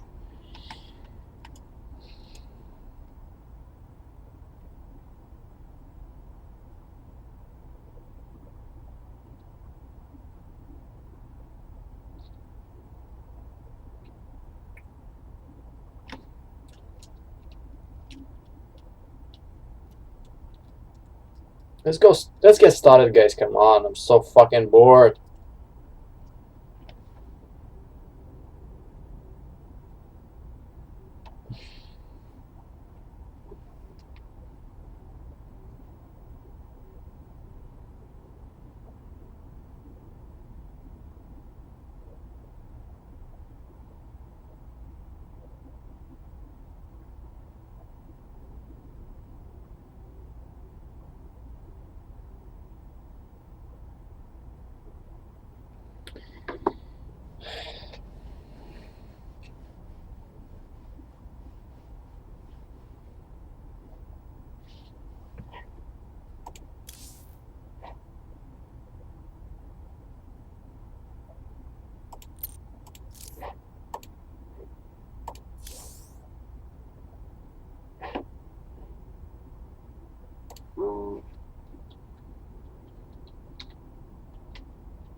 Go. Let's go.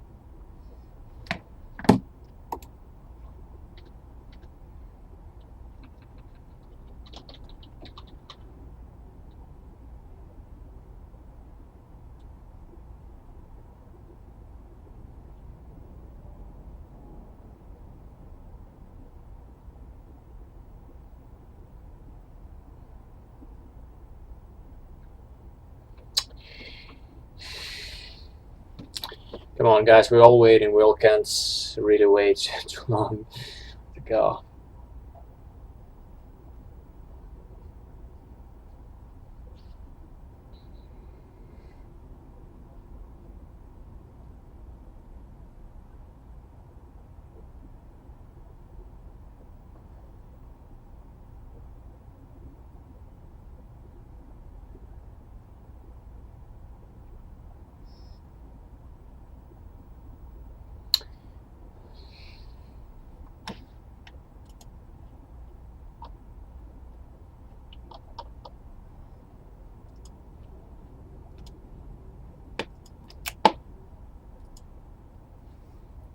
Why are we waiting here?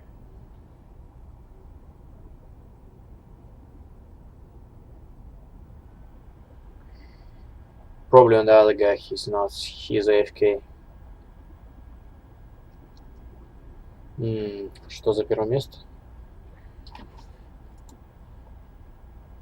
I don't know. 700 рублей.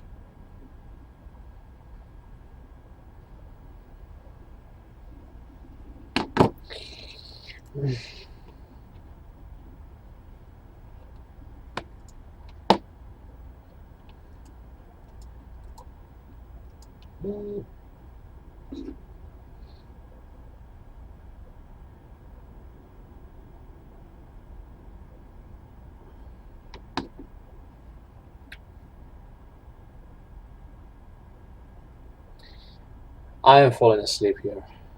Man, it's just taking forever.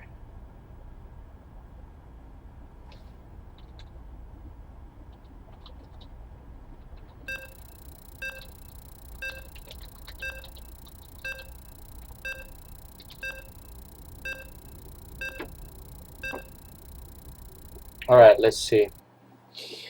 Finally got into the game here, and this is the biggest map of the map pool, to my knowledge. And of course it's gonna be good for Zerg player and easy against CSC for a white guy. For a white guy. Let's see the spawns here. It's not a cross spawns, it's vertical, and in the top left this is Zerg easy, and the bottom left the pros for a white guy, and that's, oh my god.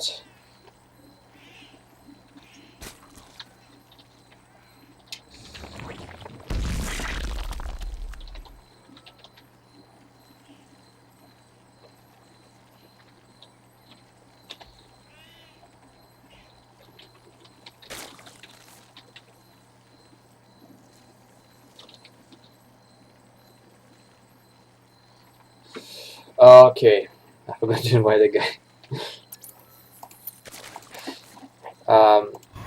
Что у нас тут мы имеем? Dimag is playing fucking fast expand, and this is not Dimag. Oh my god, what am I talking about? I'm so tired.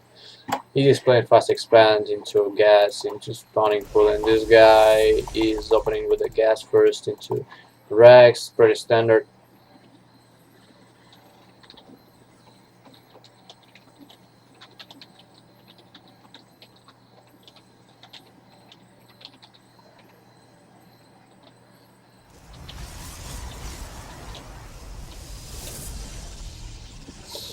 Well, let's see. This is the first spawning pool after gas, and 40 already mined 40 on this. I got some fast expansion after the gate and into cybernetics core. This is probably gonna be a macro-oriented game for both players, and he gets the relatively fast scouting on information on the easy. Well, on the second guess, Assimilator is going for this guy, and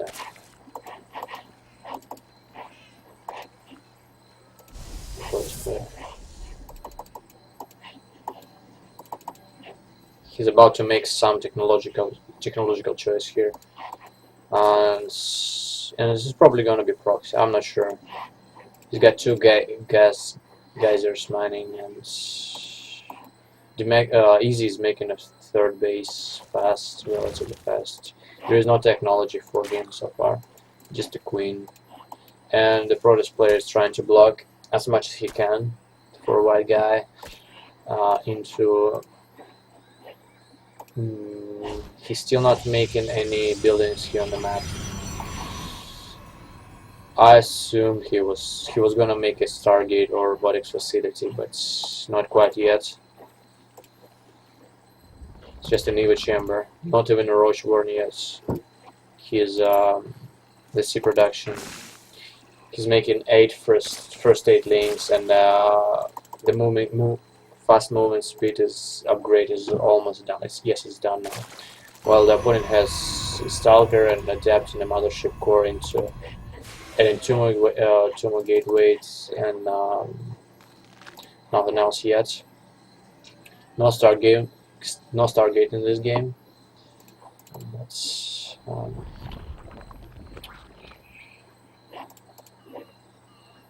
third base is here, and Easy has actually managed to take one probe. Fuck out of here. He's losing 2 of those links, but managed to take 3 workers in total. This is not bad at all for a Zerg player, you know. He's making more links behind this, and he killed another 3 probes here in the natural.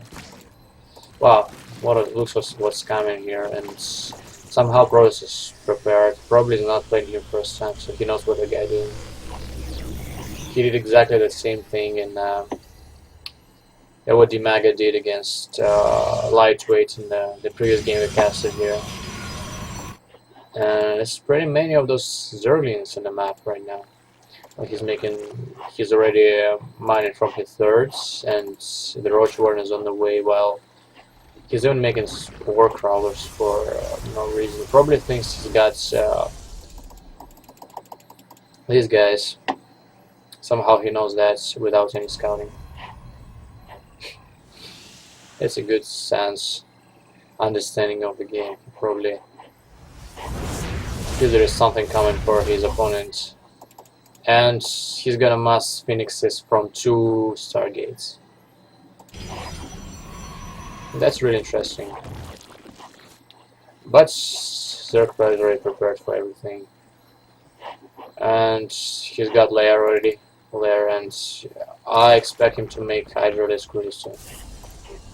While the Protoss is going for expansion. He's gonna take expansion here, just because of the rush distance between the opponents. He's gonna expand here, and the Zerg player does not realize. He thinks that the only possible way for him is to make a base is gonna be Dislocation. And he's not showing Phoenixes quite yet, but there it is. He's going to see the Phoenixes. The Zerg player is going to see Phoenixes. How's he going to respond to this? The Roach is on the way. Nothing much in response. He already get prepared for it. You know, that's pretty even game so far. The supply is in favor of Zerg player, but this is normal. And is there gonna be hard risk then? That's the question. Or he's gonna have to make something to counter mass air units, because this is easily getting picked by those Phoenixes once he spotted this. And it's a good pick for the Protoss player. Another Queen goes down, another drone goes down. Let's see how many, 4 of those drones already killed. And 4th base for the Zerg player. Let's see the upgrades. Any upgrades? Yeah, no upgrades yet. Production top. And this is the first. This is an attack on the 3rd base. Does he have enough to counter this? Yes, he's gonna have enough. Just need to pick up all of those Ravagers and then clean up the links, the rest of the links here. The Phoenix is doing a great job against Ravagers. This is really effective trade for him. He's gonna lose all of his Ravagers here, and the Protoss players coming up ahead in this game. Look at the supply number. It's even right now, even in favor of Protoss, and the worker count is pretty much normal for Protoss, acceptable, let's say. So this went pretty good for our Protoss player here for White Guy, and he starts making mortals as well as the War Prism here and Observers, while he stopped his Phoenix production for a while. And so finally we got Hydras for Zerg. Finally we got some Hydras here. And he can pick those like one by one all day, man. Though the number of Hydras is already growing, he's actually getting out of energy for Phoenixes. Once they're out of energy, it's getting useless. So, what do I have here? Still not mining the gas from the third base, just making those extractors, simulators, I mean. And the upgrades on the way, 0 charge time. Charge upgrades, I mean. What is this for? They're still not making it.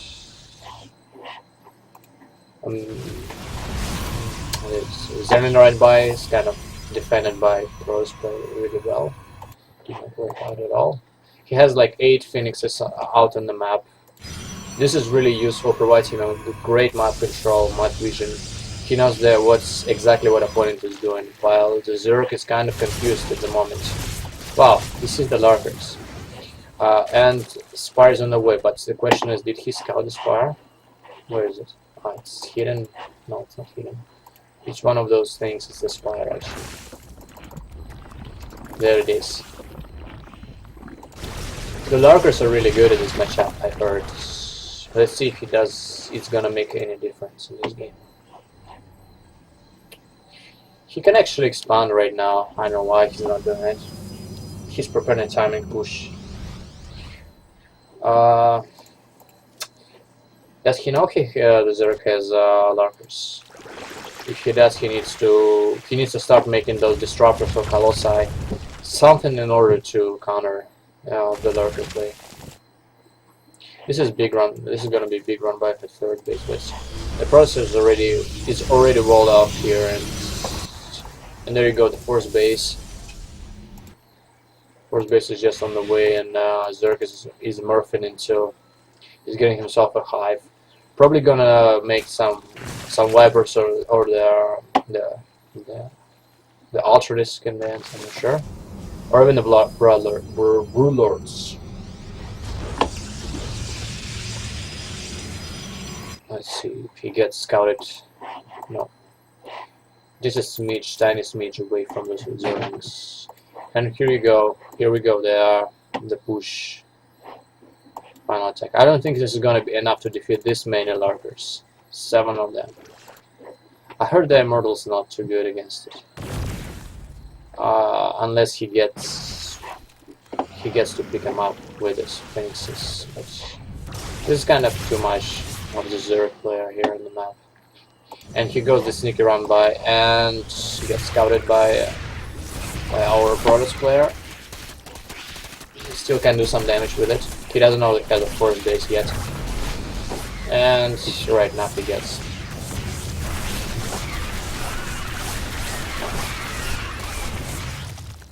Yep, gets cleaned up, but he eventually decided to cancel his attack. There was some sort of harassment with the War Prism, did not succeed at all. He ends up losing many units, I guess. But the War Prism is still there. He can actually pick it up easily with those Corruptors. Well, what is going to be the next step for? Yeah, the Broodlords is on the way. The Great Aspire is almost halfway morphed in. And how is the Protoss player gonna respond to this? He's making the fleet beacon already, and we're probably gonna end up seeing some carriers and Tempest play. This is gonna be really exciting. I'm looking forward to see this late PvZ game with the Vipers and Tempest. I want to see how the Vipers do against the Tempest. And as you can see here, as I said, you cannot really counter those Lurkers without disruptors. Something ranged. You really need something ranged. Immortals are great, but it gets so much splash damage in the ground. You can really. There's another attempt of the harass. Did he end up getting something? Not the Great Aspire, probably a Spore Crawler. But the War Prism is still there. I wonder why he's not using his Corruptors to kill this War Prism. And here comes another attack. Another attack with Protoss player. What does he have? What does he have here? He gets his Lurkers pretty spread out. How many Lurkers does he have? He has about a dozen of them already. The Protoss player just cannot engage into another unviable Protoss. And those Phoenix are doing nothing here eventually. essentially, and the recoil must recoil. They're gonna stop this rifle. He needs to wall off this base somehow and get more potent cannons somewhere. Here you go, this Raptors. Still forgot about the war prism to take it down. He's gonna sacrifice all those phoenixes for nothing essentially. And the 5th base for Protoss is going down, so the number of bases is going to be even when it's up. And the first 2 Tempests out in the fields. Let's see the upgrades. He's got essentially no upgrades except for charge and +2 on the ground units attack. God. While the Zerg has like 222 and the other one. Let's see production.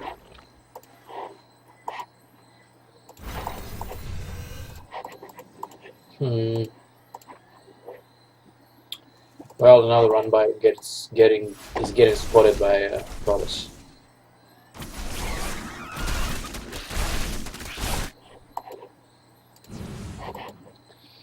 He's gonna target it at the 5th base and probably gonna deny it.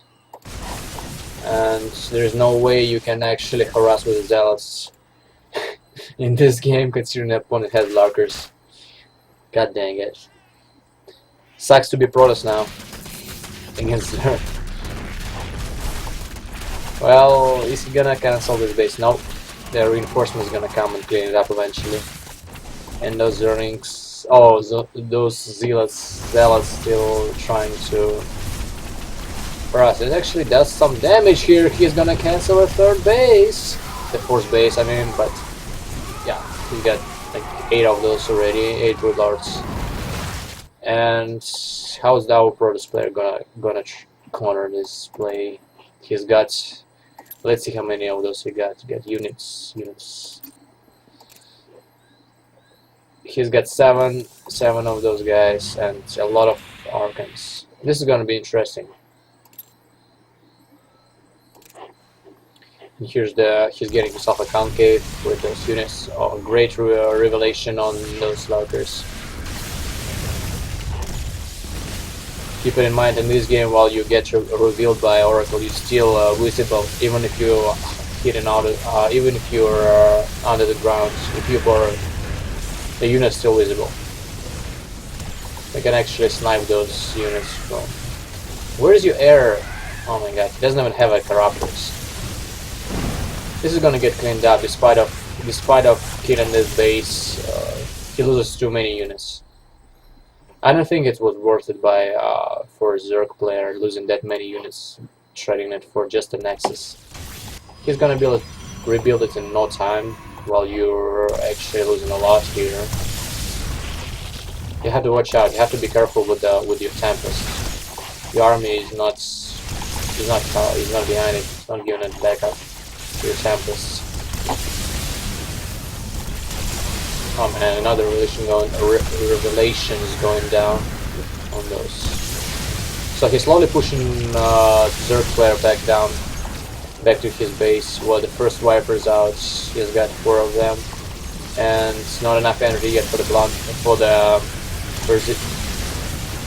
parasitic bomb, or how you call it, parasite bomb. It's Vipers. They're not just parasitic bomb, yeah, a parasitic bomb. They did not land any of those bombs on those Tempest for some reason. And as you guys know, in the latest patch, this is gonna get nerfed again. And finally does the Vipers get the parasitic bomb nerfed down to 60 damage instead of 90 damage over the time, but it's still kind of strong. What does he have? Like 4 Stargates producing mass Tempest 4 at the time. He has only 6 of them left, but still, Immortals are still there, Archons still there. We got like 3 extra bases, but only one of them is barely mining. When the Protoss has his 5th base just starting to work. Well, this can be a really long game. This can end up being a really long game. Let's see about it. Another run by. By this time, Protoss has to have like all his photon cannons all over his bases and stuff. Here's gonna be big engagements. Let's see if he lands those parasitic bombs on time. He manages to cancel one base here, but Zerg still has another. Oh, this is gonna be a big engagement here for Protoss player. He's gonna cancel his base and then eventually this base, while Zerg is trying to counterattack with the Zerg right by, but he does not do a lot in this case, especially when the Protoss got warp in. Yeah, and the Master Core here goes down. Well, that's it's been a good engagement for Protoss. He's on 5 bases currently against 4 base Zerg. He's feeling so good in this game, and the supply is still even. But let's see what we have in the bank economy. It's surprisingly even to me, and the Zerg still has. The game is pretty much even this far. Another attempt of run by, but he's gonna be prepared for this. He's gonna be prepared for this, and 2 sneaky DTs going into 6 base now. And here's the main army of the Zerg. Has like 5 Vipers and many Corruptors and about 5 of those Vipers. This is gonna be big, but he didn't land any of those blinding clouds and stuff. I didn't see any, and he tried a parasitic bombs, but they're not working well against the Tempest. They're too fast to die to those, you know. And this harassment with the DT is working quite well. Where is it gonna be? Does he have enough anti-air against the Brooddogs? Yeah, the only 4 Brooddogs here is gonna be enough for him. He doesn't really need those Tempests essentially because the Corruptors are useless. While he actually managed to cancel his base, but doesn't really matter at this point. The Protoss in a match of a lead right now. He's got like infinite number of Archons here in the Mortals. So any ground unit Zerg player makes right now is going to be countered by this composition, I guess. Even if he loses all his Tempest and other air units, it doesn't really matter at this point. He has like a big army of the ground units, and especially when he just didn't cancel his first base, he still got mining going on here. Those things doing some job. Yeah, they're gonna cancel this base. He's not mining eventually. It is just mined out already. And here, what we got here is Frost. He's just gonna. The only hope Zerg player has right here is to make as many Broodlords as he can. They're really slow. Frost player can actually manage to destroy all of this natural and the main base while those Broodlords are still on the way. Well, economically Protoss does not mine at all. Like 1 base left for him, while Zerg has 2, like barely 2 bases mining. Barely. What's the worker counts? Just 5. No, actually, Zerg player has no economy at all. All he relies on is those 8 Broodlords and how many units does he have? Let's see. It doesn't matter already. The production does not matter already. Has 18 Corruptors and 8 Broodlords, which is all he has, and 33 with links. But I'm not counting those. I'm really weak against this composition. Wow, he was about to lose all of his fucking Corruptors here. This game is over for Zerg. He's not coming back in this game, man.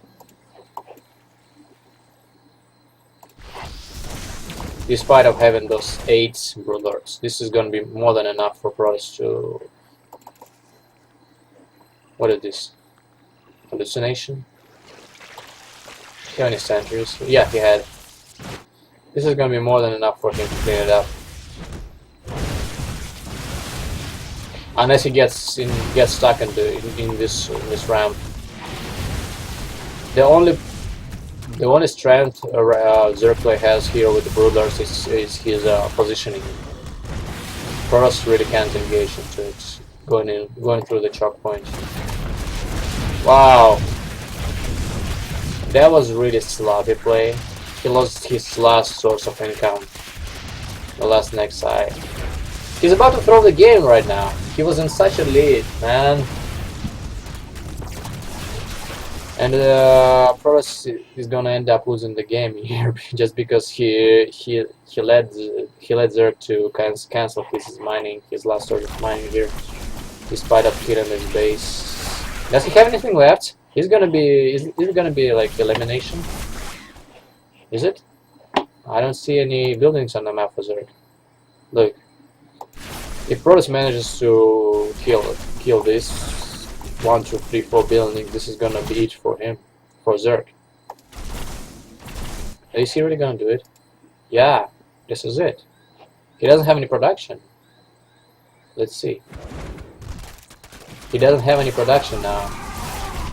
This is gonna be it. This is gonna be elimination. Because Protoss actually is not able to finish this to kill this Broodlords, and all he can do is that, yeah. And the win for Protoss player, as expected. Good job. What's the score now? The score is 1 up.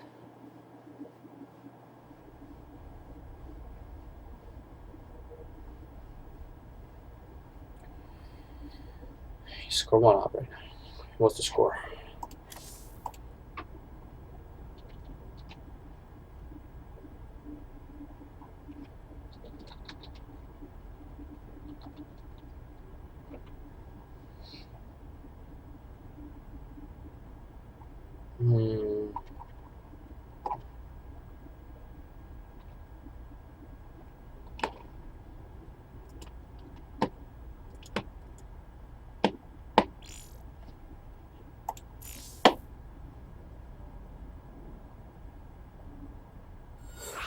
All right. Let me.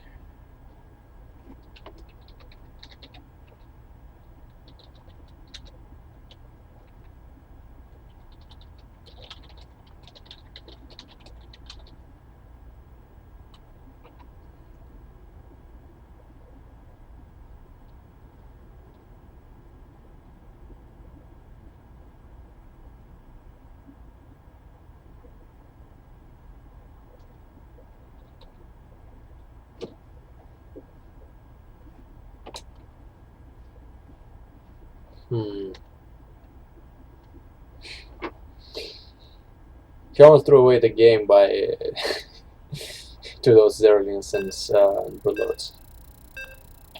Fuck.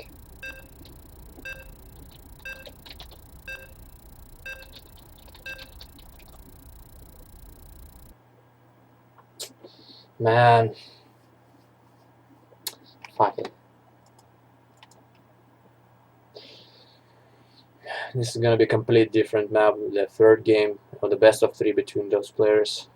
And the bottom left corner is easy, and the top left corner for the white guy.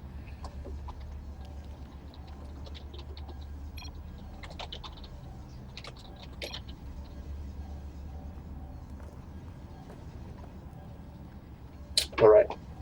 So what's the start? It's gonna be pull first for Zerg. I'm not sure.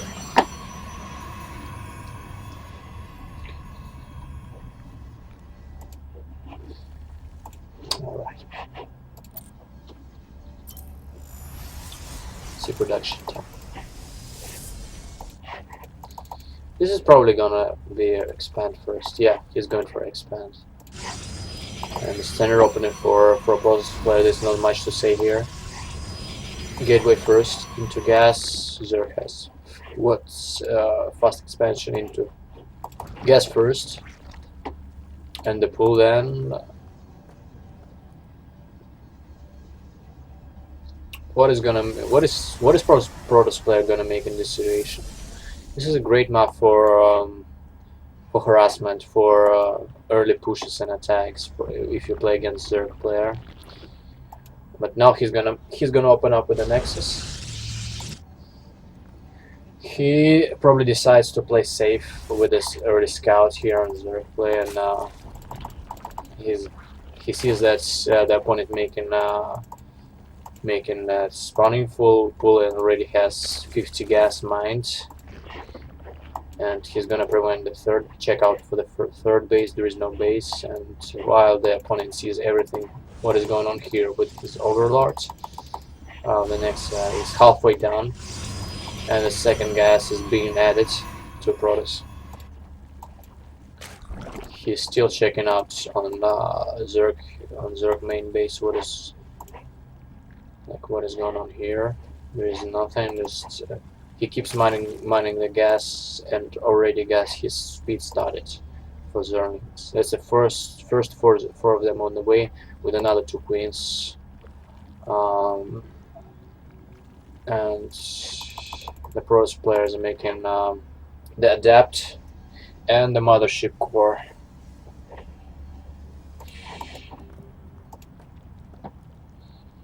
Is it gonna be some aggressive opening for a Protoss player, which can be a 4-gate push or something like that, including the War Prism or Oracle harassments? Let's see.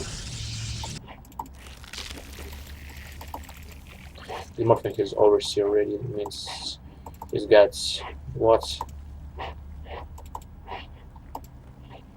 Oh, it's not an Overseer. It's a drop.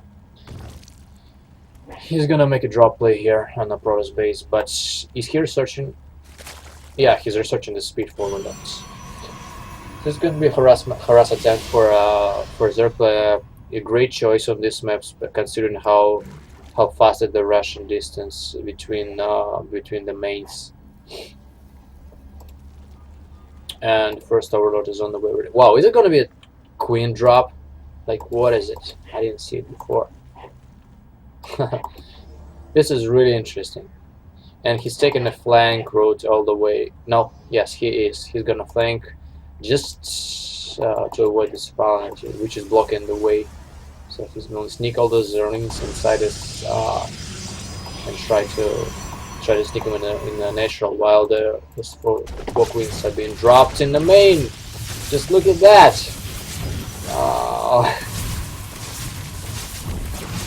Did you expect to see something like this in the game? No, we did not. It's gonna get cleaned up. How many workers? 7 props killed, while this ran by. I missed it. The wall was not complete, and 7 of those killed, 8 of those killed, and this is gonna get cleaned up by how many? Let's see the losses. For the sake, let's see the losses. Units lost. And it's another drop here. Oh my god, I'm missing so much in this game. He's doing a fantastic job with the harassment. It's this beautiful play what Zerg managed to do in this game. He's gonna end up losing the fucking drop. Nope. Comes another drop. Wow, I've not seen anything like this before. If he wins this is gonna be epic. Even though he does not have economy at his second base. This is pretty much all in for a Zerg player. And right now he is behind it mining. Look at this, 30 against 22. If he does not win the game right here and right now, this is gonna be it for him.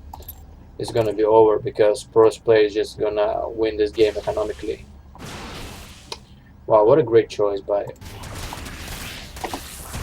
Come on, you need to cast that overcharge, and he manages to take 1 pylon down. Well, while he is dropping to the same place and the main base of the Protoss player. Is it gonna be enough to hold? Yeah, it's gonna be enough eventually to hold this, and the Overlord is going. Nope, it's not going down. But here's another run by. There's nothing to defend this pylon. Is it gonna be enough for? Yes, it's gonna be enough for another charge. But yeah, he ends up losing many of those. And well, I think this is gonna be it. Despite of how good this idea looked like. This is not gonna win him the game. That was really creative by our Zerg player. This was really creative.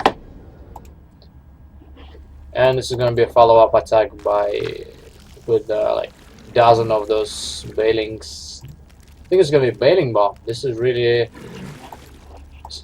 fun to see. Is it gonna work out or not? He's making extra overload drops. This is complete all-in right here. He got 23 workers to 37. It's his last chance to come back in this game by dropping those links. If I was the Protoss player, I would probably put the Fallen Cannons in the mineral line, just to prevent from those drops, because he's gonna target for economy eventually. No, you don't really want to attack the Protoss player. You don't know what's coming your way, man. So many Bailings, so many of them.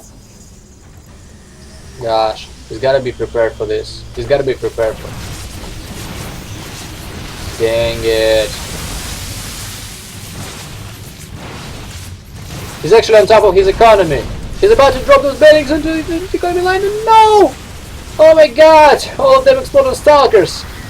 Jesus Christ. This is gonna be it for Zerg player while he's taking some damage in the natural expansion, man. And the last wave of attack is coming in the front door. Oh, is it gonna be enough to hold? Is it gonna be enough to hold? No, it doesn't seem like it. All the Protoss player needed to do is make a Stargate with the Phoenixes and counter all this bullshit coming his way. No. This is a ridiculous game. I have not seen games like this in ages, man. Is this a... No, it's a Queens inside of this. He ain't got no Bailings inside of the Overlords yet, but he's making the new ones. And he's got like plenty of those Overlords with a transportation upgrade. Yeah, he's gonna get cleaned up. Yeah, he's gonna lose his fully. Wow, beautiful force used by Protoss player. Is he gonna hold this attack? It looks like he will, and he actually gets another line of defense here set up. What do we have here? It's another Overlord with a frequency, still remains alive for now. And let's see what the workers count. 45 to 25. But this game is almost over for Protoss play. If he doesn't make any difference right here, if the Zerg play does not make any difference right here, right now, this is gonna be over for him.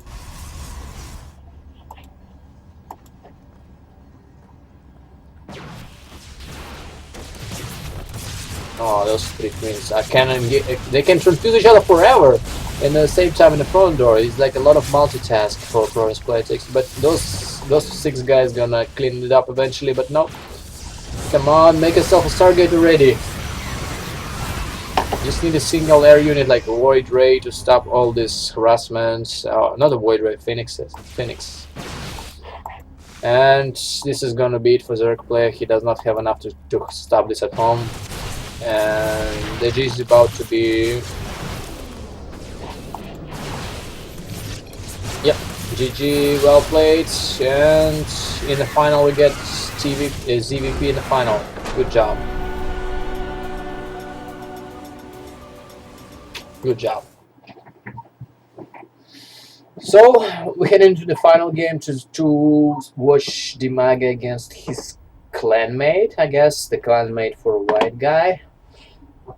Oh, that was exciting. 3:70 p.m. That's really impressive by Zerg. I actually feel sorry about him. He deserved to win. I mean, probably deserved to win for his creativity in this game. But it was not enough, sadly. I really like this idea.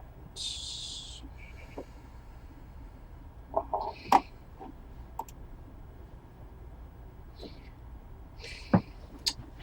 Let's see what he does has prepared for the final game.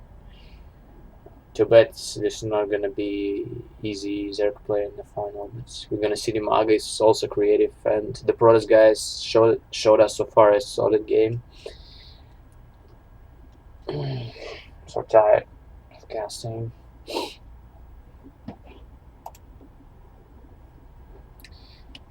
Let's see what 6 of you guys watching me. Thanks for watching.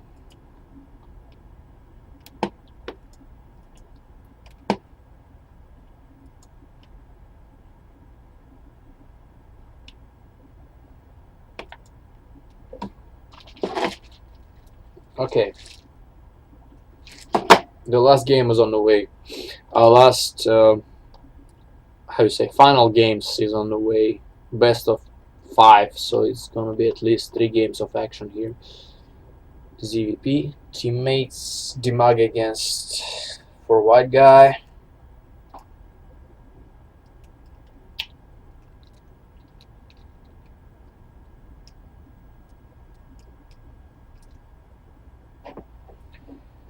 And Dimag has been waiting for about 1 hour here already. Jeez, it's taking forever.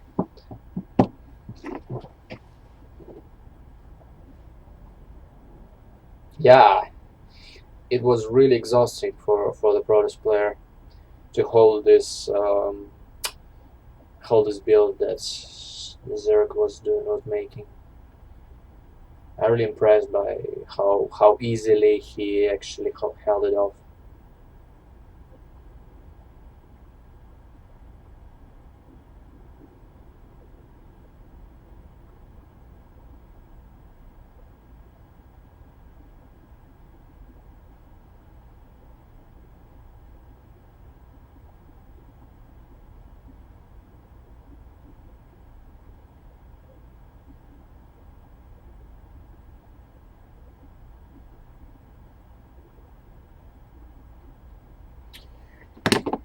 All we waiting here for his final games, so just be patient for a minute.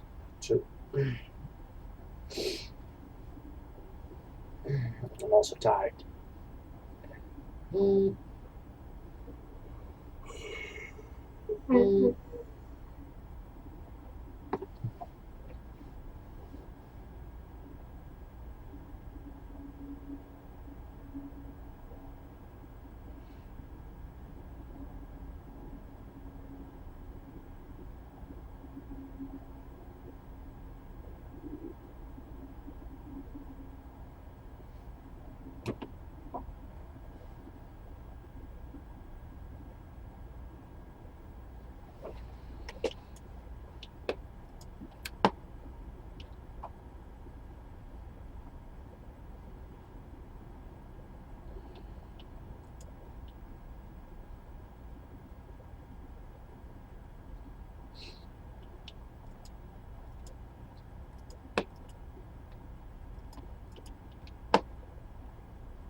Come on, please join. Please join. Please join. Oh man. Fuck! No way! No, oh my god, again.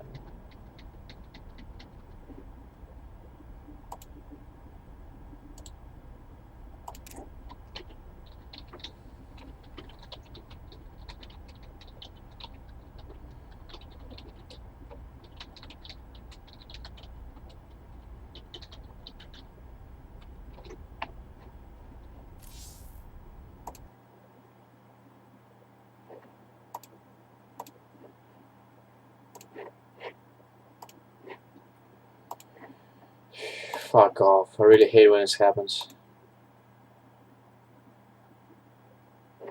What?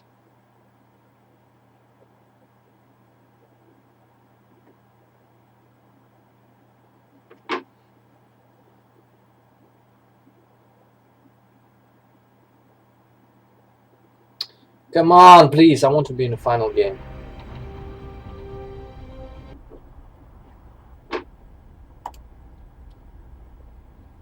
Come on, invite me.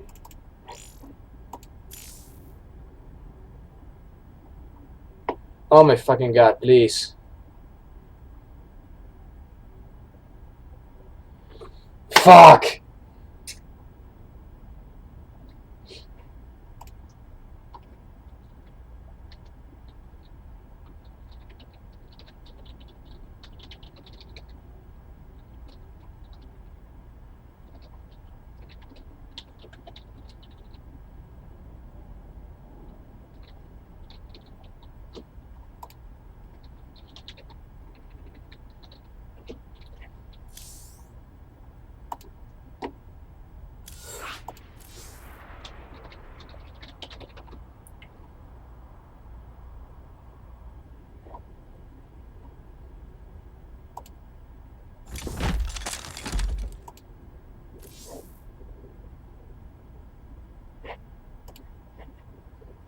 Where is the dusk tower? No!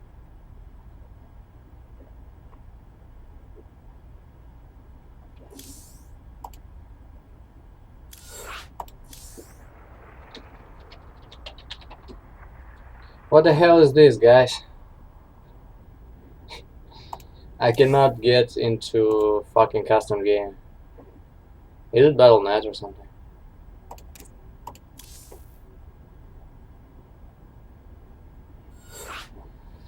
How to invite, add player, invite to game, invite to game.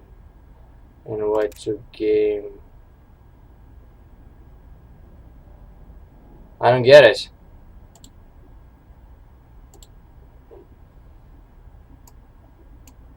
Spectator. I'm hosting the game here.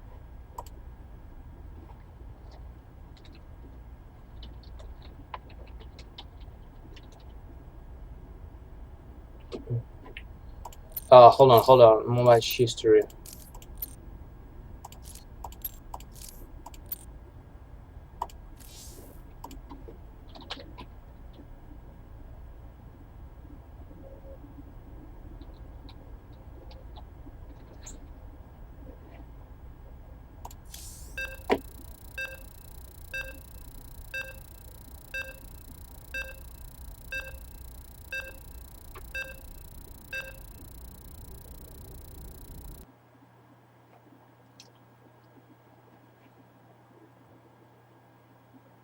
Alright.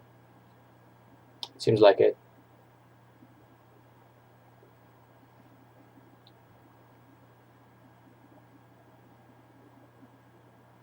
So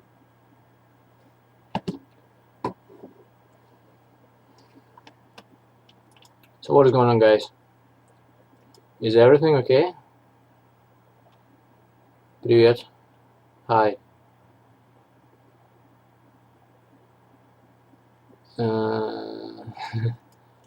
No. I'm trying to stream my first tournament, whatever. Oh my god, I'm sweating right now. It's so hot in here. And the Dusk Towers, my favorite map of the map pool in this season. Therefore, white guy against Dimaga.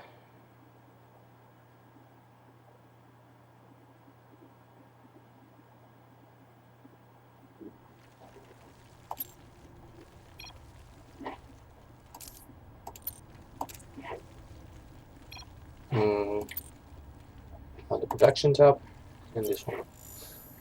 And in the top right, we got Dimaga, and bottom left for a white guy. I think the clan mates from the CSC Gaming Cascade.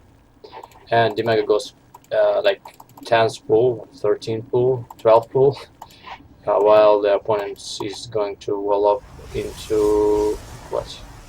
No scouting. You should know by now that Dimaga plays like fast lanes to do some damage first, and then he goes into macro. You should know by now. While the Protoss player is going for scout here, and he's gonna eventually scout those lanes here, coming Dimaga Protoss way.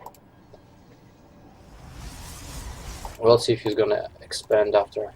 Yeah, he will eventually expand while making 6. Probably gonna end up making 8 or 10 of those and send them right into Protoss main. Well, 6 of them on the way, and he comes there. The expansion, the Nexus goes down in the natural of Protoss, while at the same time Zerg is making his expansion. The probe is here. Get scouted information on Dimaga. He sees no gas mining yet. And there are just 6 of them on the way. He getting walled off on time. Is it gonna be... No, yeah, it's gonna be a wall off. Complete wall off. He actually needs to make a depth here, just to prevent them from harassing this wall One Zealot won't hold 6 of them unless he gets lucky with micro, but this is Dimaga. He's really good at microing his Zerlings. He got Queen out already, just about less than 10 drones mining. The mineral income is 600 for Protoss and just 400 for Zerg. So Protoss is ahead already by 6. That's why you don't really want to open like this in every game, because it's so risky. Once you do like 0 damage to your opponent, you're already behind. And as the Protoss player, as a Zerg player, you don't want to be behind economically, right? What do we have here? And this is gonna be a... No, this is not gonna be a counter. He is just afraid to move out in the map because he doesn't really know if Zerg gets a speed upgrade already or not. But in fact, he's just getting his speed upgrade started, and this adept will not die because it's just gonna teleport back to his base. How's it called officially? This is called psionic transfer. I did not really know how it's called in the game. It was like teleporting and stuff. He's got 2 queens, Zerling speed on the way. This shit. The robotics goes down. Probably gonna be a war prism play, I guess. You never know. This is Protoss. It's really hard to see it's coming. Oh. This adept is gonna end up dying to those Zerlings. Actually missed Terran player in the final, so I wish the Terran player, one of the Terran players made it to the final, but fortunately it did not even happen to semifinals. We only had TVZs and ZVZs all the way in like last best of, in like round of 8 or something. And the third base is like halfway through. And the Zerg sees, the Maga sees there is no third base for opponent, but he's covered this with a mothership core, and there's another 10 to 12 Zerlings in the middle of the map. Oh yeah, and the Roach Warren and the Spore Crawler for no particular reason. There is no stargates in the map right here. He's making a War Prism into Disruptors. I guess this is gonna be Disruptors. Or probably even a Colossi. I don't know who builds Colossi these days. Disruptors, in my opinion, are much superior to Colossi. And another adept gets cleaned out by Dimaga. So what do we have here? Is like a couple of Stalkers, a Sentry, and a Zealot against, and 2 fully sided raid base of Protoss against a bunch of Lynx and 2 Queens. That's all we got. So you got Evolution Shivers on the way, Spore Crawler. The third base is almost up. It is up. It's not yet mining. He's gonna make another Spore Crawler for no reason. Well, that's what you get for not scouting, but it's not a big investment for a Zerg player. And we have one. Yep, I saw this coming. The grab, the Disruptor. He just loads it up with 1, and he's gonna avoid all overlords. That's a good thing for him. And the third base is about to go down. He's probably gonna get cancelled by losing quite a few links here, but it was worth it after all. And what is this? The speed upgrade. This is a great choice. I've seen this already against on the ladder. I played against something like this. When you get a fast War Prism speed and 2 of the Disruptors, this can get really annoying. Yeah, you wanna start your Disruptor. I wish I had 2 of them in the Prism. That would be much more interesting. And no reaction for the Maga. He's losing how many workers? 2 workers lost. Wow, that's not too many. But he has those guys already here on the map. While we have like what? He's adding 2 Stargates on top of that. Wow, that's a good choice. I really like this choice because since it's the same compositions in every game is not good. So he's making a kind of variety in the unit composition. So he's gonna start adding. I wonder if it's gonna be Phoenixes or something else. Well, another attempt of harassment. Wow, that was pretty good. Let's see how many workers killed. Another total 6 workers. Actually missed. Actually confused. I thought it was the number of workers killed by him. Alright, never mind. 6 workers killed. It's not many. It's not many at all. You block this? No, he's not gonna block first base. Forge going down. Upgrades. Let's see the upgrades. And the production upgrades. No upgrades so far. And the production top. Yeah, 5 meters on the way. How come I didn't see this? The spires here. Is gonna be another good attempt or not? Oh, he's gonna end up losing this one. No, he's not. And he destroyed a couple of those Ravagers here. But the Mutas is on the way. It was another Ravager. I did not see how many of those he take. He killed 15 already. Wow, that's a good number. He's not gonna kill Zerg player, but he's gonna end up losing all this for nothing. This game is pretty even though Zerg plays behind economically. But it's all snowballs from the start, from the opening. You guys remember he opened up with the fast pull and 8 like links without expansion. So actually did 0 damage to Protoss player. He was behind from the start, and that's a good choice since the opponent is making Mutas. It's the Phoenixes is what you want to build against that. Phoenixes is always a good choice up to late game when it becomes useless to Corruptors, I guess. But until then, he's really good. He's messing up with Hydras, pretty like a dozen of them, plus like 5 Mutas. This is an interesting choice. He only built those Mutas to catch the Warp Prism, and that's okay. That's alright. That worked out pretty well. There's no more Prism on the map, and the Protoss just keeps on messing those Phoenixes while we have here is another 4 Corruptors and plus 5 Mutadisk, while against like how many, like 10 or 12 Phoenixes, and the first base for Protoss is going down as well. So what about the upgrades? Do we see any? It's just +1 range attack projectile, or like range attack, let's see, on missile. It's called missile attack. And за кого болеем? За кого не болеем? За красивый футбол. So what we're gonna do here is see him trying to harass the opponent.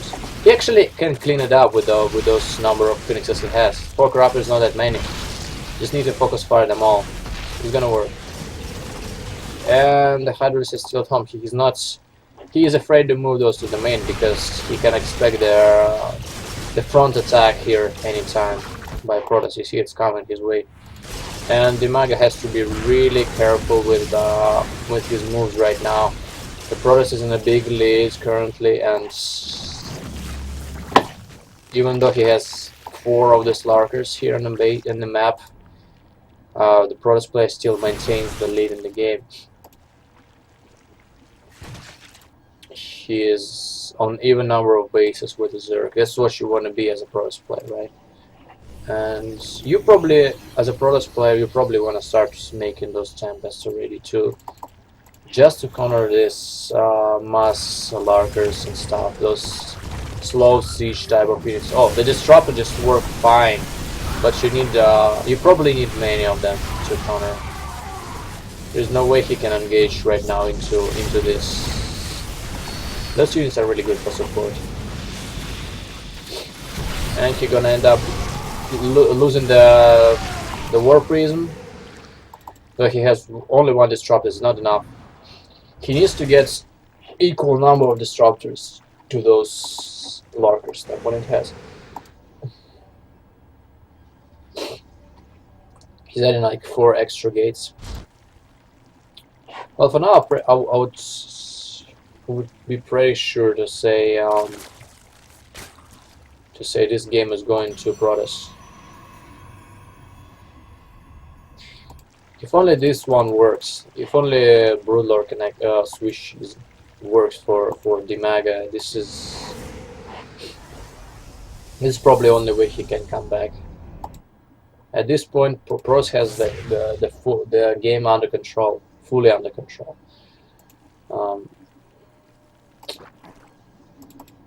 There's gonna be some kind of Nidus. There is no Nidus here, so yeah, there is no Nidus. He's adding up more spine spores. What the hell is going on?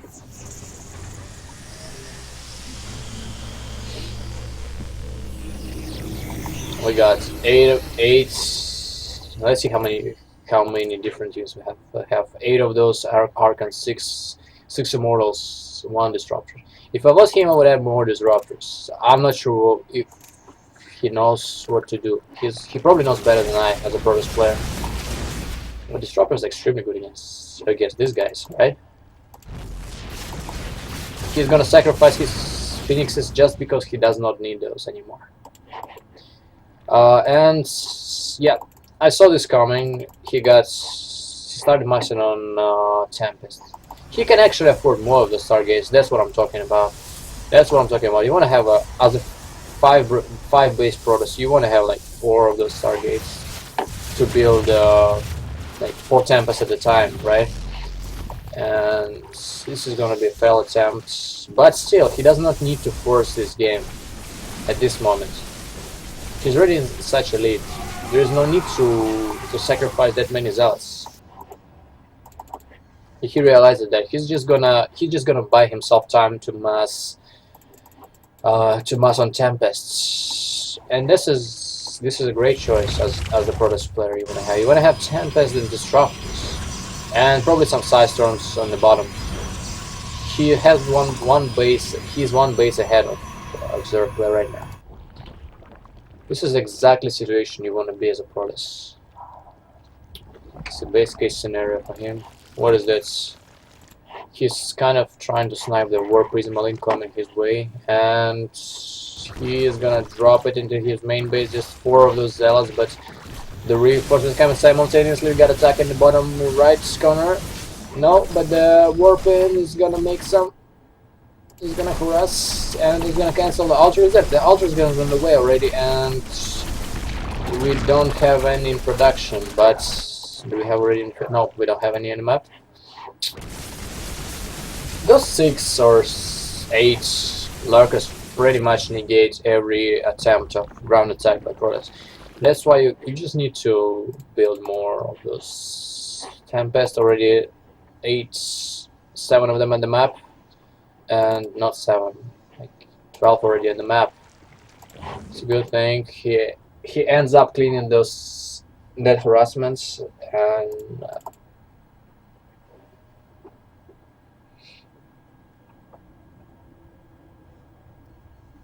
he ends up getting that.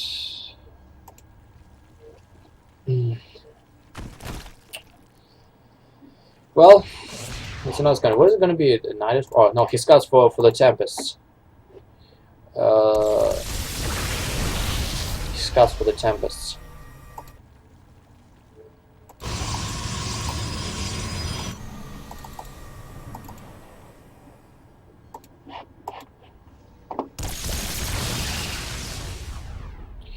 And he has already like more than a dozen of those Tempests here. Does Zerg player has enough to counter this? No, he does not.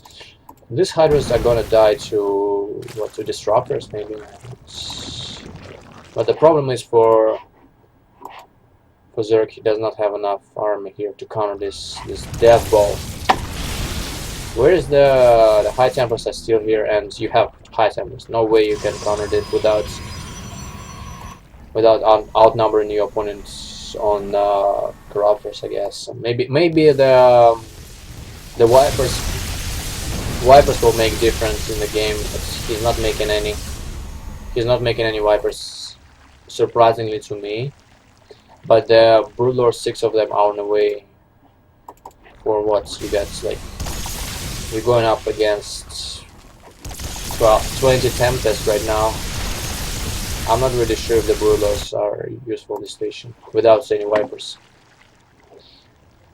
I really don't know why is he not making Vipers as such a good unit in every matchup as such a good unit, man. It's good against ground and both as well as the air. And he got the oracles coming. This is gonna be for revelation purpose. And there's coming an engagement here. Nope. He's gonna turn around and run. No, you don't want to lose any high tempos here. Here comes the revelation. And he can see every single unit of the Mag right now. The Protoss player is doing a great job in this game so far. Yeah, 6 bases on the way, but the Protoss is already on 7 bases. Here, I don't see how the Maga can actually come back in this game. This is going to be extremely difficult. Extremely difficult for him, even though he has a lot of economy, like a good economy established here in like 5 bases, but he's gonna die slowly and surely if he does not make any counter to it. But what counter can you possibly find with this composition as a Zerg? Unless you get yourself Vipers. Alright, here comes that attempt for Zerg to push the Protoss back, but is it gonna work? He's gonna run into many of the side storms in this time warp goes down as well. Many of those Hydras dying. There's still plenty of those Corruptors left on the map, but he pushes him away. That's a good job for the Maga. Oh, the storm going down, so painful for those Corruptors. And there's gonna be another side storm on the way. You don't want to cluster units, come on! Come on, another storm! Where is it? Yeah, there you go, another storm. Another storm. It's a good counter for the Maga. Is it gonna be enough though to stop those many of the Tempest? Yeah, they're going down, man. And I can't believe my eyes, he's actually pushing him back. Come on, wow, that's an epic battle. All he needs to do right now is to keep pushing. Wow, I really can't believe this is happening. The Protoss player has like much of economy going behind this anyway, but for Zerg it seems like a last chance to win this game. If he kills him right here, right now, this is the only way it's gonna work. It can work for Zerg player. But what does Protoss do in this situation? He actually reinforces with links. No, he decides to turn around and go back home. Does he have any lurkers left? Yeah, he has 5 lurkers. Actually, in this situation of the Protoss play, you probably want to add more Stalkers in your composition. That's what you want to do. Well, as a Zerg player, he just gonna scout this base. I'm sure he did not know about it yet. He's gonna try and sacrifice Osculzing for taking this base, but is it gonna be enough? No, I don't really think so. The base isn't still alive. He loses all its shields and like a lot of HP. There's 345 left. What about the Protoss? What about Zerg? Meantime, at home, he is adding more Corruptors. I think this is gonna go full air. But where's the Vipers? I'm still asking myself this question. Why isn't he not making Vipers in this game? Anyway, he's got fully saturated 6 base right now, against of 7 bases of the Protoss player. No, actually he lost one of these bases, but he doesn't really need it because he's a even number of bases with the Zerg player. That's what you want to be as the Protoss.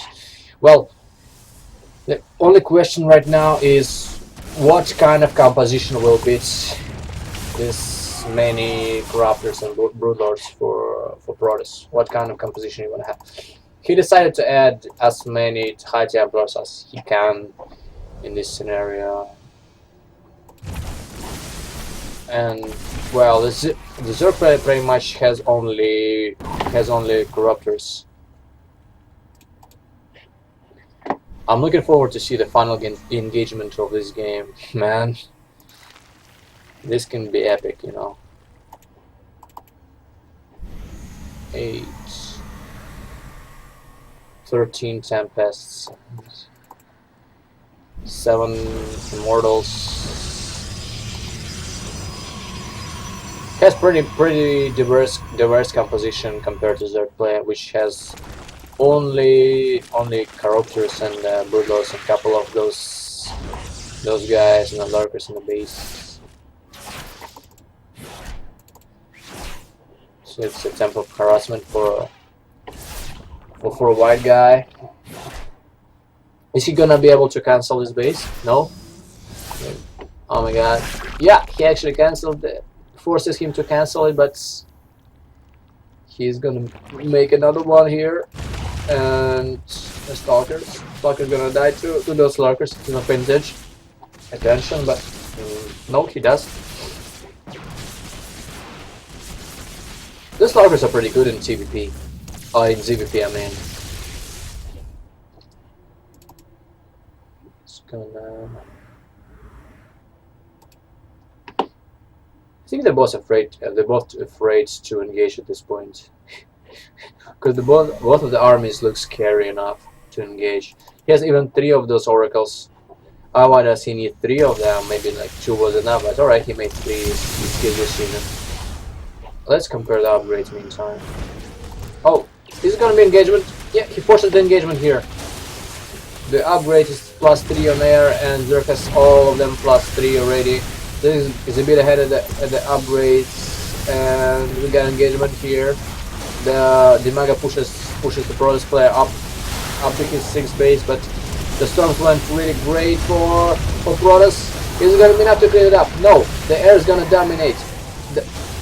The only problem for Dimaga is he has only 4 of those Broodlords.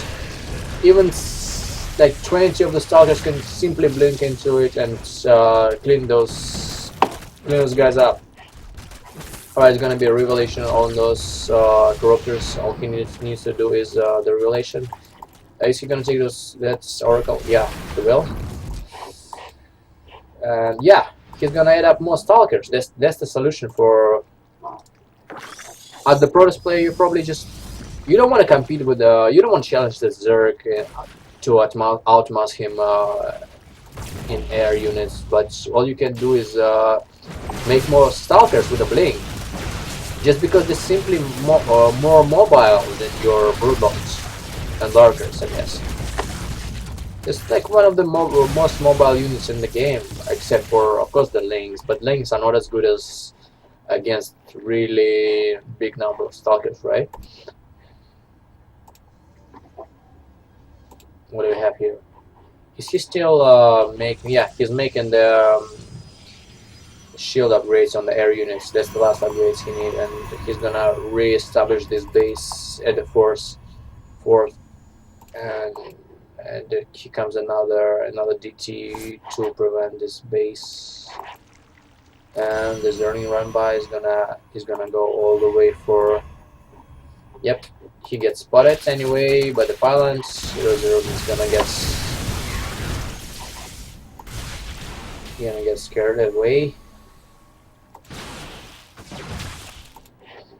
The same composition going for the only difference is Dimaga decided to add to more another couple of those Broodlords. In total is going to be like a dozen of them. While the Protoss this is actually a good decision. I think this is a really good decision because the Protoss is not going to be able to challenge the number of. He's not going to be able to beat all those Corruptors in the air. All he gonna do is rely on his ground units, and he decides to add more, add some Void Rays in his army, and that's where the Viper is gonna be really much of use, man. Those Corruptors are really vulnerable to a Parasitic Bomb. Come on, Dimaga, want to see the Vipers, but instead he's making some Ultras, which is a great if you make mass Void Rays here at the Protoss play. Well, let's see what it is, but he already got 200 supply, and he's ready to engage. Doesn't have too many Zerlings here. Oh, you don't want to guess around it. You don't want to guess around it as a Protoss. You don't want to guess around it. That's the worst fear you have as a Protoss player. When your opponent has that many Zerlings, you don't want to guess around it. and the Mag is coming to attack himself. He's keeping this small group of units on the sides to make a bigger concave for him, to make it better. Don't lose your Broodlord Dimaga. It's a really great snapshot. Wow, all those Zerglings die instantly to all the storm, but does he have any storms left? This is gonna be a nice engagement for Protoss, I guess. And those warriors are making a big difference here. Wow, the warriors are doing great against Corruptors. Should have made him way earlier. And here he's gonna end up cleaning all of this army. All you need to do is just keep pushing as a Protoss player. Come on. You get a large supply lead right now, 125 to 116, 180, 195 to 160, 132. He's gonna end up losing all those Broodlords if he's not doing anything about it. And what can he do? He doesn't have anything. He has like 32 Lings on the way, but Lings are not. He's not what you want to build in this situation. But he has no choice. He doesn't have any Western gas left. He doesn't have. He's not even mining Western gas from this extractor. This is gonna be it for Zerg player, and the game 1 is gonna end really soon. And there is not much you can do. Having zero, basically like having no gas economy. There's not much you can do. When the Protoss has like a decent bank still, it's not like a huge one, but you still can afford some of those air units after all. Well, no, I don't see him. I don't see Dimaga winning this game. Great job for a white guy. He's gonna take the 1-0 leads after this game. And that's the GG. GG called by Dimaga, and game 1 goes to a Protoss player. 12 guys on the stream. Thanks for watching. God dang it.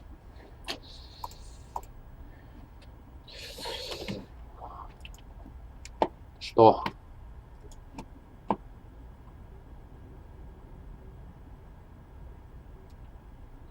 Лагает? У кого лагает? Это... Какой у вас интернет? Если у тебя слабый... У меня 3000 битрейт стоит.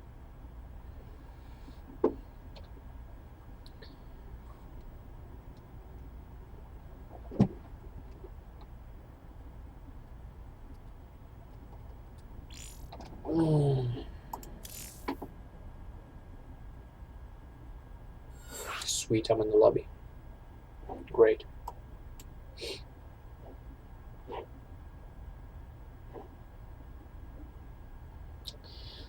We're gonna jump into the game number 2 straight up right here.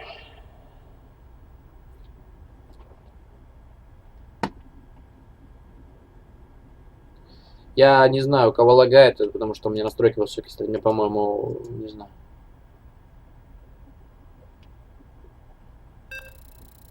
Alright, good game, guys. Let's see with this map. Orbital Shipyard. Is this the map with the 2 golden bases? No, it's not. I still don't remember the names. Alright, the good game number 1. Let's jump into the game number 2 and see what it gets. I can barely talk right now. I'm barely talking. This is my first experience of casting such a tournament with a long series in the finals. So this is really tiring.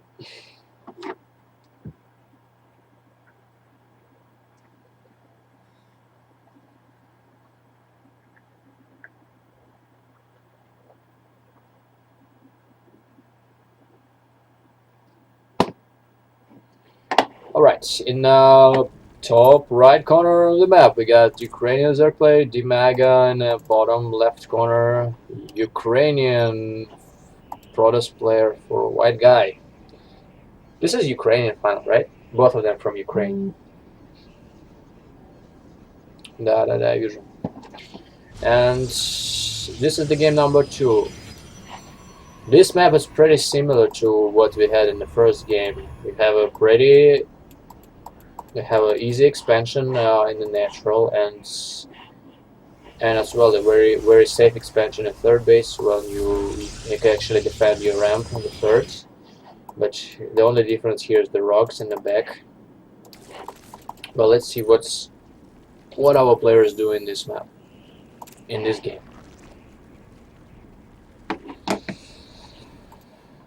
Okay, well, this is gonna be. I'm sure this is gonna be expansion for Protoss players. Dimaga this time he does not make a fast expansion, and all the way around he goes as much economically in this game as he can. He builds very late spawning pool after the gas, so he wants to get as many workers as he can early game. I think he learned his lesson from the previous game. That's aggression, and when you fail your aggression in early game, you stay behind for the rest of the game. Well, I'm pretty sure this is something special coming. He's not taking his second guess though, as well as Dimaga, but he keeps mining. He's gonna keep mining this gas after he gets 100, I guess. And I can expect him making the third base as soon as he makes 2 queens here. And here's the scouting by our Zerg, our Protoss player Zerg, and what he sees here is nothing special. 2 queens on the way. As the Protoss player, we get the cybernetic score. And where are you going, bro? Are you sending this prop for the proxy, or like, I don't know? Is he looking for proxy? Seriously? What makes him think this is the proxy? No, this can't be proxy. He already has the second base here. Well, it's easy to say for us as watching the game here in the full vision of the map, but being one of the players, you never know what your opponent is doing, especially going up against the cheesy Zerg player as Dimaga. Yeah, he's not always a cheesy player, but he is capable of doing something, like pulling some ace of his pocket, you know. Having an ace up on his sleeve, as they say. Well, the robotics facility is going down for Protoss, and the third base is as expected for Zerg. He's gonna end up losing this overload, trading it for scouting information. Well, I'm looking to see what Dimaga is making here. The Roach Warren is so predictable. This is gonna be morphed into a lair real soon. And is there gonna be some drop play? No. Just fast links into roaches. And this pylon is blocking his mining. Not too good. I don't like that pylon. I don't really like. And he's making spores again for no reason. This is not gonna be a Stargate play opener. And he's doing exactly the same thing that he was doing in the previous map. He's gonna drop those disruptors on top of his economy and try to do something. Well, the spores can be useful against the War Prison. Why not? Dealing some extra damage on top of the Queen, you know, to those War Prison, flying in the base with the disruptors inside. Oh man, I can barely talk already. Fuck. Let's see how is the economy right now. I don't know why, but Protoss player 2 games in a row, he manages to get ahead significantly over the Zerg player. This is not really. I don't see this possible. He wasn't making any like all-in attacks and like early pool and stuff. He was making an economical build here, and he's still behind economically because he's making those roaches and ravagers. I guess he's gonna try an attack real soon on the Protoss third base. Once he must like on ravagers, but is it gonna do any damage? I don't know. No, he's actually getting up for fourth base while having like no workers at the third. Evolution chambers on the way. And the lair has been morphed. This pretty late lair for the Zerg, let me say. Is he going to go for the Spire technology or not? So what do we have as a Protoss? The Warp Prism is in the way. Oh! Almost missed it! How many workers did he have? 4. He got 4 workers with this Warp Prism. And another one is gonna be on the way. He's gonna attack from both sides of fucking both in the main natural expansion, man. And he does longest defense here. And that's a small wall off here in the base. Scout information. And here comes the second one. Wow! He failed the micro. He failed that micro on the disruptor, but anyway, he saved it. He didn't lose anything here. And where's the second prism? The second prism, where is it? Oh, here comes the second prism. This is gonna be double difficult for Zerg player to defend. This is always hard. And he knows that the fourth base, he's gonna work with some zealots to try and cancel it. It's gonna work, let's see. And meanwhile, he's letting 2-star points. It's exactly the same build order he played in the last game. It seemed like it worked for him pretty fine, so he decided not to do anything different from the previous game that he actually won. That's a good point. Oh, and fuck my life, I missed it again. It's been like a few of those guys killed. Come on. Is it gonna get unloaded? Is it gonna get unloaded here? No. Yes, it. Maybe. Oh, he's gonna lose it. Wasn't worth it. Good job, Dimaga. He's losing just 13 of those. Is it acceptable for Zerg player? Maybe yes, but considering that he has the Protoss has economical lead here in this game, as well as he did the last one, the previous game. I don't know if it was worth it. Let's see another. He's gonna. Yeah, he takes one of those guys and he manages to get away with it, not losing anything. Here, while the Protoss player is about to get himself a force base pretty soon, and he keeps making worlds. This is essentially going to be the same composition except for. Oh my god, I'm not having protection top open. And except for we don't see any Phoenix Eye yet. What about Zerg player? I don't see, he doesn't have any Spire yet on the map. He is going for ground units.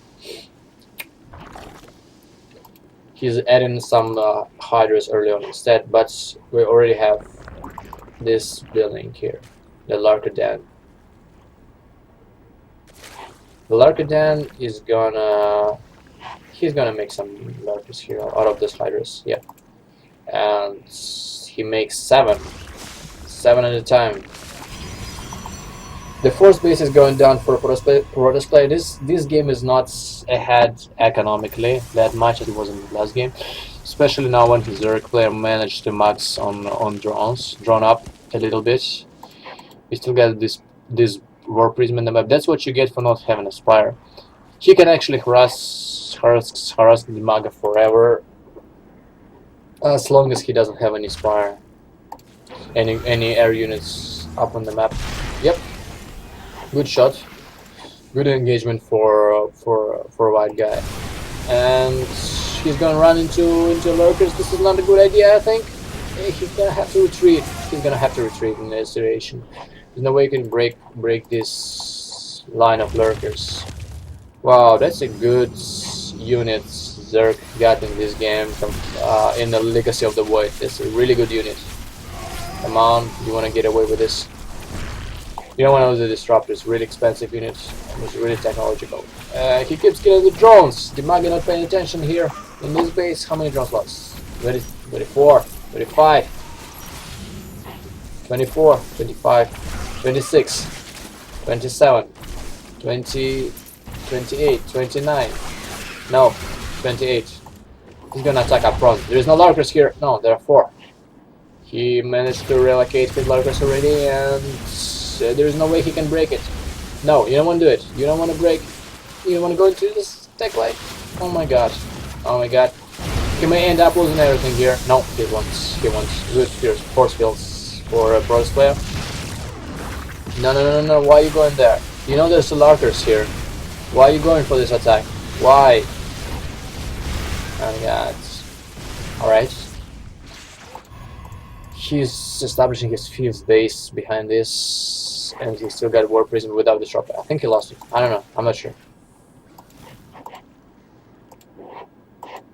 Oh well, the supply lead is still in favor of Protoss, and he is unlike the last game. He's going straight up for the Void Rays instead of going for Tempest. He knows that opponent is not making any of the air units so far. And the Spire is down here already. Let's see the production tab. And if the Maga knew this composition is on the way, he got through. He would have made some of those Mutalisk, right? Mutalisk are great against Void Rays and maybe Tempest as well. But he does not really have an idea except for Archons and Void Rays here in this composition. But the Hydras are good against that too. Let's see. He needs to get some of those Disruptors, I guess, but he doesn't have any of those. The Void Rays are doing a great job on the Corruptors, and the Lurker is gonna die eventually. It's gonna be enough for Protoss. It's gonna be enough. But he doesn't have a detection. He does not simply have any detection here in the map. And then simultaneously we have a War Prison harassment on the natural of the Maga. Is it gonna be here? Desperately needs some observer right now. It's on the way, but yeah, he decides to retreat eventually. The War Prison does a great job. Managed to deny his economy at the second base, and he's gonna drop some of the units in here. Warping. Nope. The Maga is getting ready for this. Is it gonna be enough here? Come on, get the fuck out of here.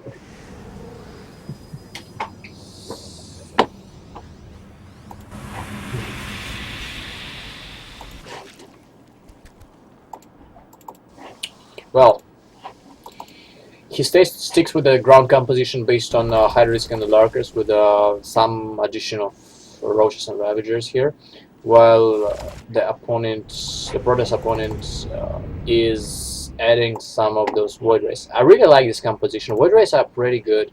Even against Hydralisk with the ground support, they can be really good.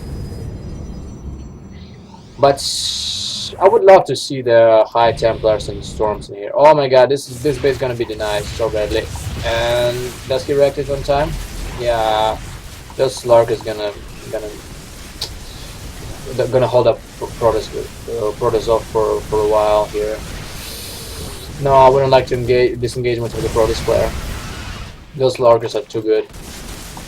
And the Protoss is falling behind. He's falling behind at supply right now. Oh my god.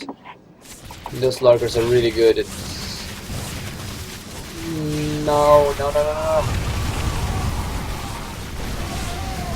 Is it gonna be enough for Protoss player to clean it? Probably yes. Yeah, he manages to clean it up, and but he got another big number of units here at the ramp already. At the third base, he stays in the same composition this game. He does not go for mass air. That's the big difference. That's the big lesson the Maga learned from the previous game. So you probably want to add more Larkers instead of going Broodlords. And this base on the left side is getting scouted by those 4 links, and it's gonna get... No, it's not gonna get denied because of the warping technology. Warping technology. He's gonna send his main units probably to this base, and those 8 roaches will do, or will not. I don't know why he decided to turn them around to attack those units. That's probably a misclick. I don't know. Probably a I don't know. Yeah, it was a misclick.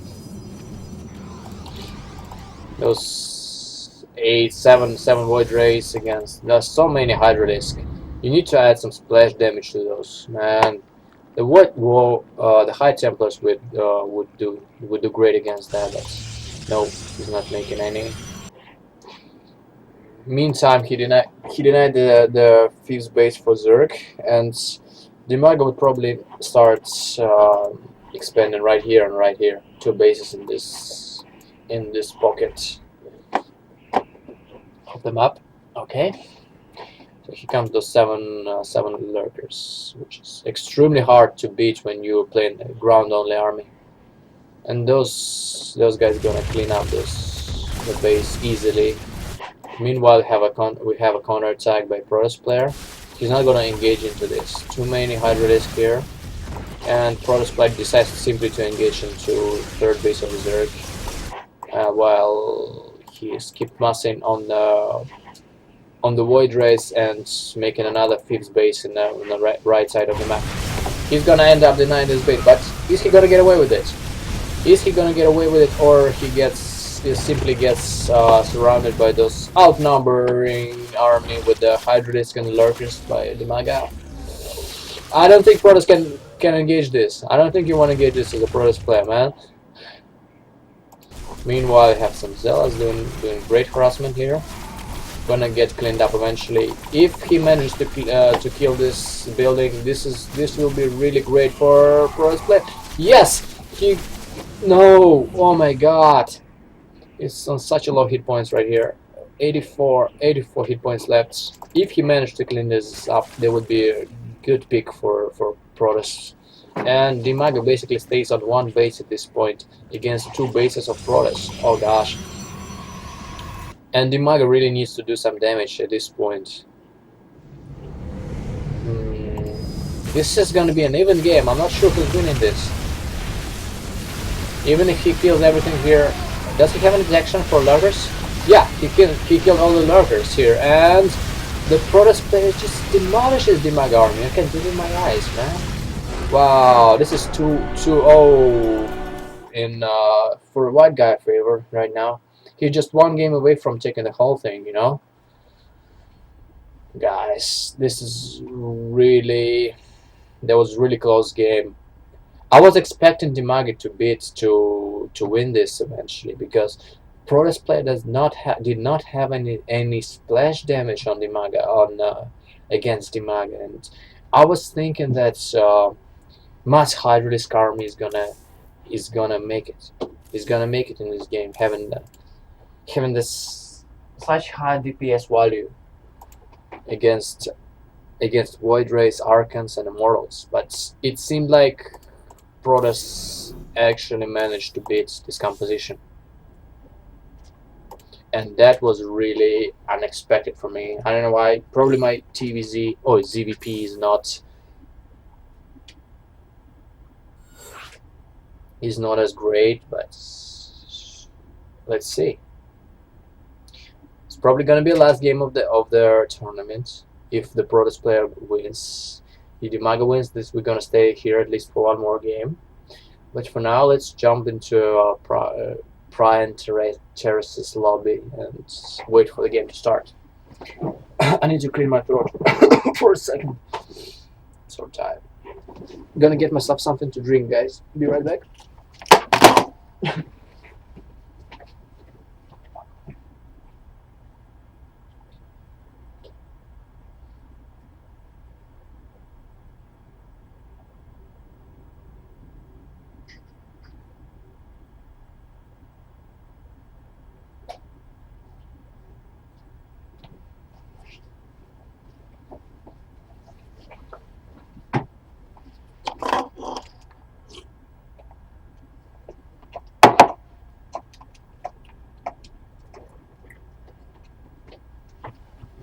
Oh boy, this is really tiring for a caster.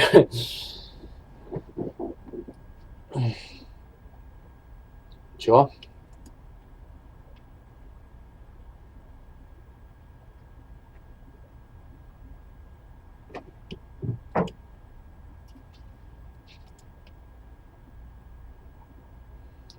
Guys, thanks for watching.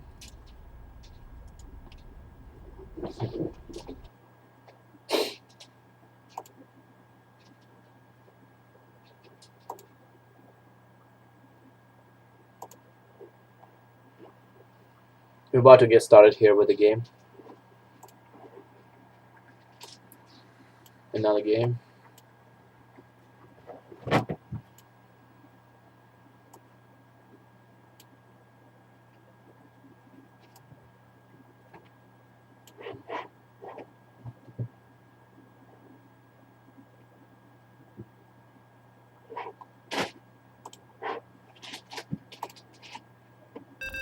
Oh.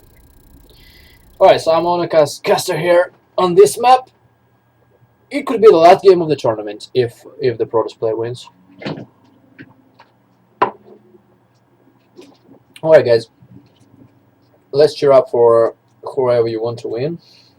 Probably some of you probably like Dimaga to come back, and the others want the Protoss player win. So let the best player win, and this map could end up fast. You know, this is the rush distance between the spawns is pretty small.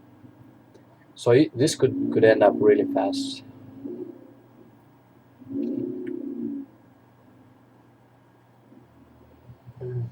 Died, man.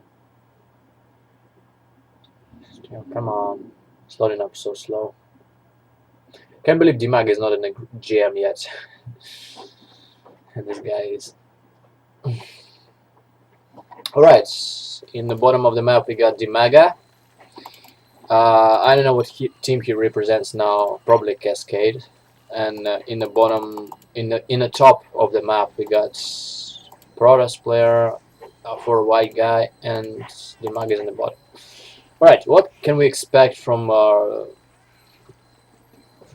players on this map? Is it going to be full first, or is it going to be gold base first? That's what I expect from Dimaga to do. I don't see him making this base first, because this is way more efficient to take. And yeah, exactly.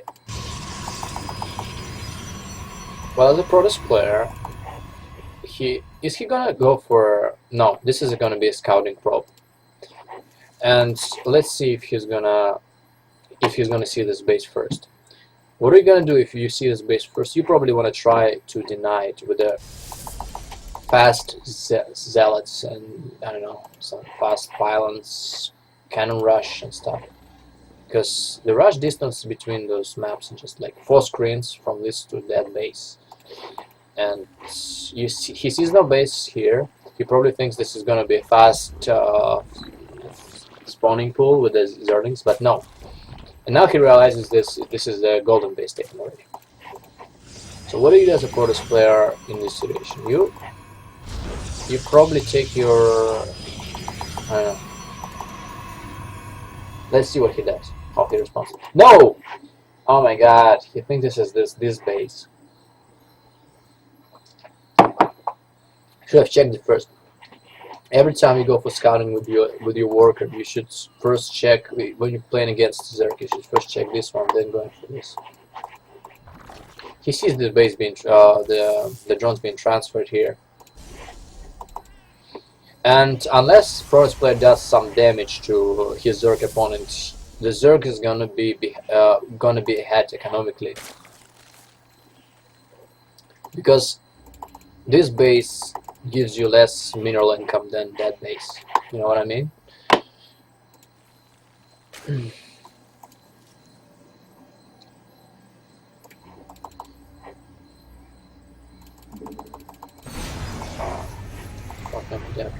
He's making 2 of them in lineup while they're...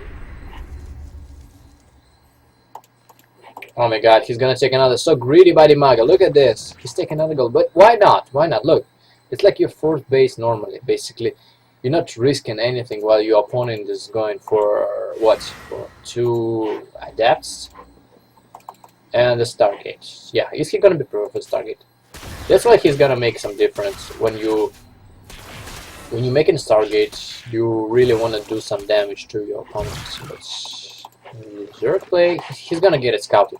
He's gonna get it scouted with the Overlord here, and he will end up losing this guy. Yeah, he's gonna end up losing this guy. he's not in the third base. What does he think? Like, is it gonna be attack from 2 bases? But no, he did not scout this expansion. So he probably expects Dimaga to attack, and that's why he's walling out. But unfortunately for him, this is he's not gonna make it on time. Oh my god. He can kill him right here.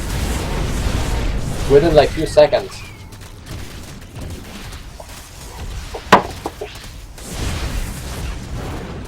Good job. If he denies this base, this is gonna be over for Protoss anyway. Oh, that Oracle does some really good help to clean up those links, but he loses a lot. Let's see the losses. The losses stop, and Union's lost. Mineral still some link left over, and Protoss lost a lot. 26 earnings, but he lost way more than Protoss with Zerg, and considering that he has 2 mining gold bases, this is not a good position for Protoss. And this is really why I always complain why on this map it's so hard to play against Zerg while he's taking like fast 2 golden bases. It's really hard to keep up with the in a corner with the Zerg player on 2 golden bases. Oh my god, this is a big failure for Protoss. There's so many workers here. He lost 8 already. Man, that's not what you want to have against 2 gold base Zerg, man.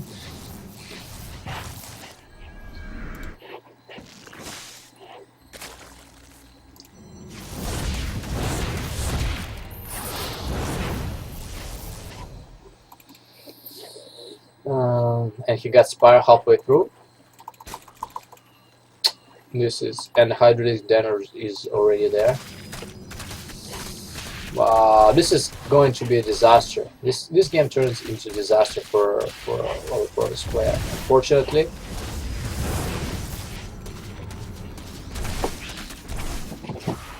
And most likely we're going to see the game number 4 in 2 seconds.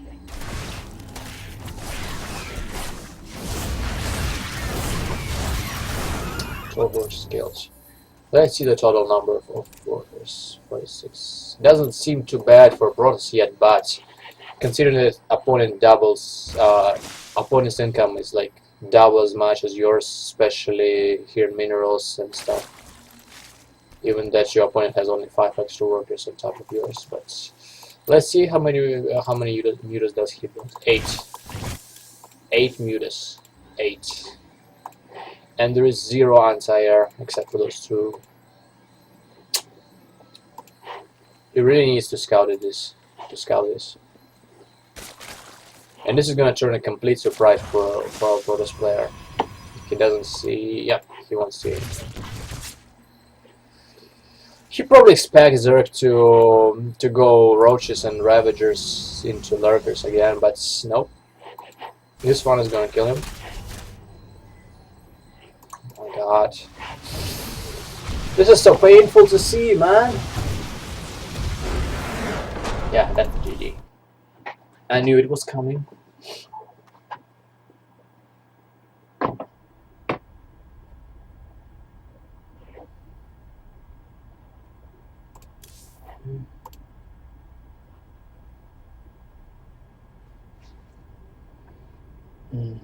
God. This is gonna be a long, tiring series, probably. I was surprised if he tied up the game, and so we're going into game number 5. So what's the next game? Oh, well, God.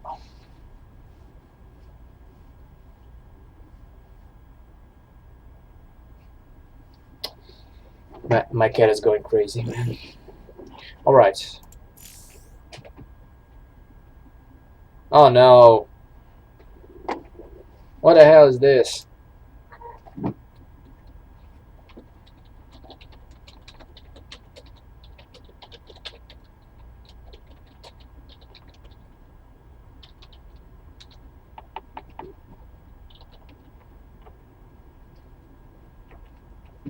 Won't let me in again.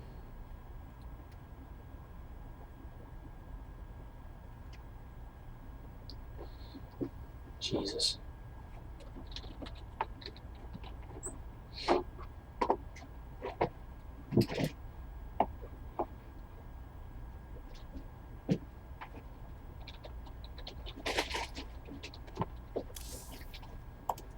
Alright, I'm gonna try and close myself.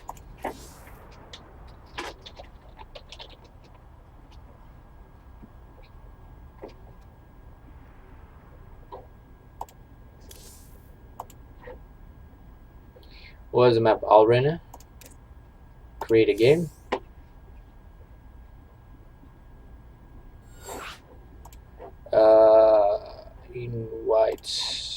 Invite into the game.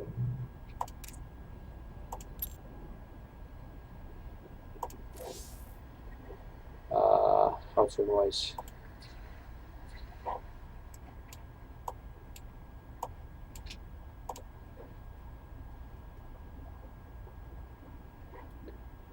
Alright, ready? Well, let's see if this guy's ready.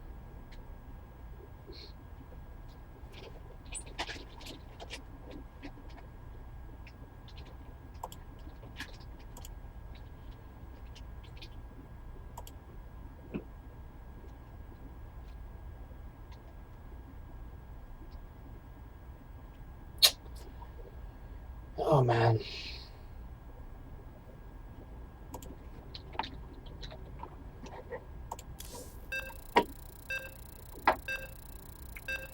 All right.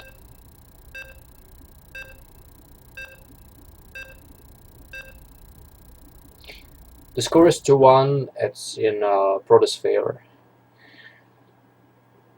If Protoss wins this one, this is gonna be he wins the whole thing. If Zerg wins this one, this is gonna be 2-up, and we're going into last game number 5. And the map is Arena. We see Dimaga in the bottom, and our Protoss player on the top left of the map. Arena. All right. This map is known for its really short rush distance, but the one thing about it is it's really narrow. It's such a choke point here and here, so you can actually rush pretty fast with the speed links across the map to your opponent's base. Most likely there's gonna be a spawning pool first open for Dimaga, and I'm sure Protoss won't be that greedy as well. The last game we saw in this map was with creative play by Easy Player, the player named Easy, who actually opened up with the mass drops of Bailings and Queens and Zerlings all over Protoss, but unfortunately it failed for him. He did not make it to finals, and this guy did, for a white guy known as Kakos. Well, we're gonna see in the game number 4 on Arena. I don't know what to expect from this from both of the players in this map, because the map itself is so unusual. The layout of the map is really unusual. It has like rocks in the center and this narrow choke area, and the longest way around is going to be like all the way here. The cybernetic score is on the way. The Protoss player gets some scouting information, while Zerg is taking his first gas, already 50-50, like 70 gas mined. Got a spawning pool done. And the good thing for Zerg player in this map is that you get your scouting information with the overload really fast, extremely fast. Within like 30 seconds, Overlord is able to get to your opponent's base. It's like no other map in the map pool can do that, unless unless you get some close response on 4-player map or something.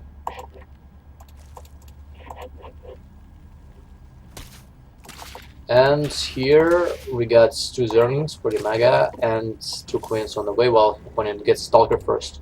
Does not make any Adepts first. Yeah, he making the second one in the line, but the Stalker goes first. He needs that to chase those overlords away from scouting. Probably gonna hide some buildings here in the base. Probably something right here. There. While Zerg is actually going into fast lair. Is it gonna be Muta? Fast Muta? Probably.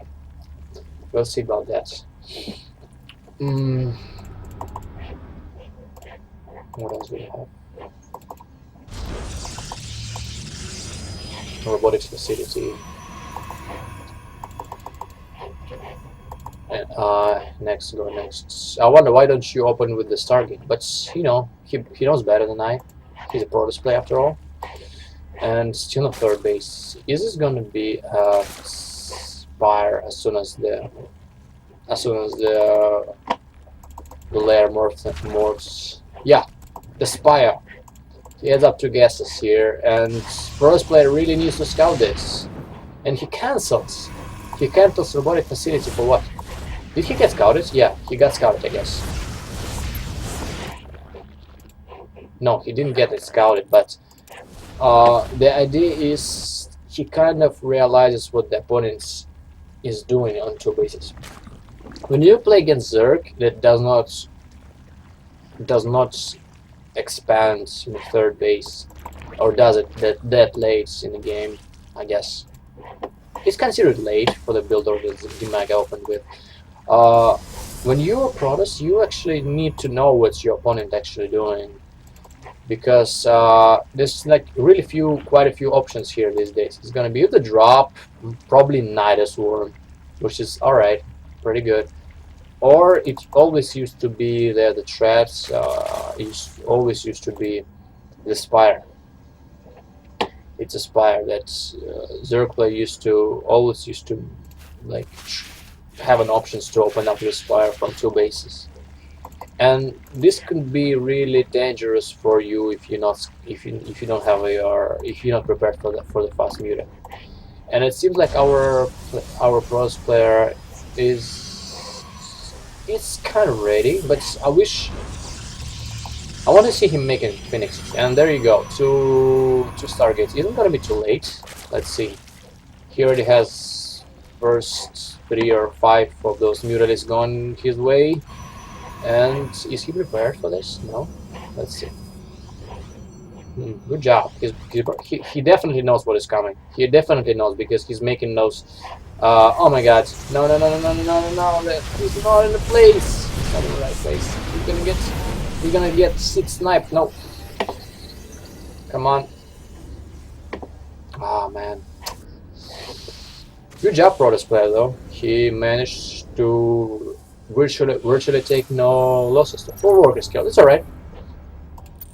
Considering that your opponent took a late third base, doesn't seem too bad, you know. His third base is just mining gas here so far. And what does he keep making those Mutas? He keeps making Mutas, and he is upgrading the air. And what you want to do in this situation, just max on Phoenixes. Did the Mag actually see that? He barely saw one Stargate, but did he actually click on it? I'm not sure he did. So there is no guarantee that he actually knows the opponent goes into Phoenixes. Otherwise, why would you keep making those Mutalisks in that massive numbers? He already has 12, like, oh not 12, 11, but he keeps making those, and he realizes there's something wrong with it, and he starts his high-risk den right now. And how many units does he have? How many of those Mutalisks does he have?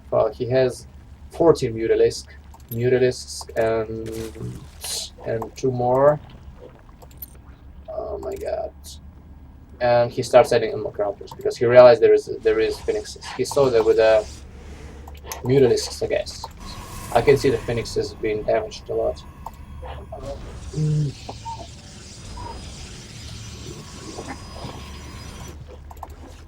Start adding on Corruptors. That's not a bad choice, but you probably wanna add yourself more Hydralisk instead.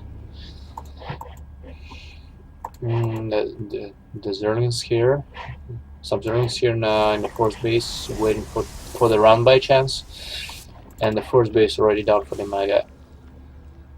and the Protoss player is making a sneaky Hydrodisc dam. Oh, Hydrodisc dam. Fuck, what am I saying? He's making a dark temple, dark shrine. Yeah, just trying to harass a Look at this sneaky, sneaky placement. It looks like a photon cannon for Zerg, but it's actually blocking some mining for him. But it really seems like a photon cannon in the mineral from the Mutalisk. Okay, he's messing on the mag is messing on corruptors. This is really he's committed to an air unit a lot right now. As a Protoss player, you probably want to add some Void Rays. Why not? They're kind of decent against both, especially if you have that many Phoenixes already.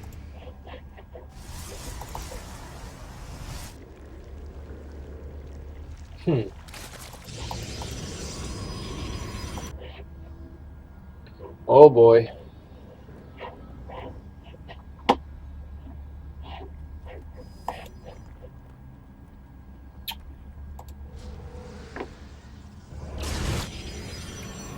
Oh boy.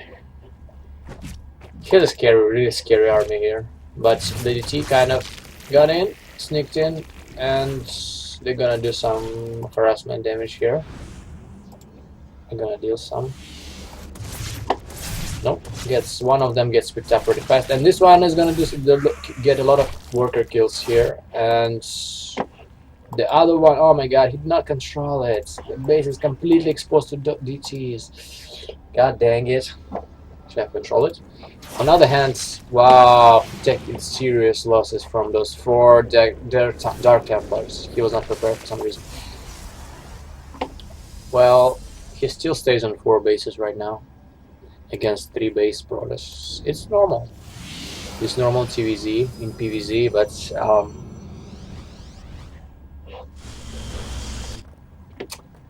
unit composition has is like, it looks kind of scary to what Protoss has to me. And he's adding on 4 more gateways. He's gonna rely on ground units in this game, I guess, the Protoss player. Well, the question is, where are his Phoenixes? Did he lose them? Oh, there you go. There you go. There's the Phoenixes. Oh, he comes in attack! That's the big engagement for Protoss. He wants to kill for Zerg. He wants to kill Protoss player right here, right now. Is it gonna work? Well, the number of Phoenixes is really big, but it doesn't seem like enough. Zerg has too many Hydras right now. Oh my god. Oh my god. This is an overwhelming number. The GG is called, and Dimaga takes game number 4. We're going into game number 5. This is going to be the last game of the day for sure. Who wins the game wins the tournament. Wow.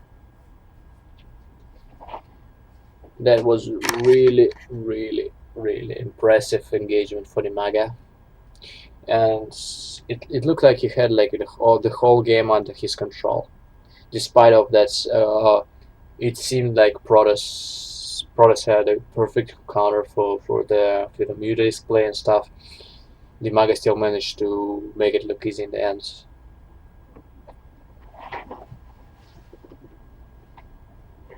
Alright, I'm going to host this. Center Protocol. Where is the map?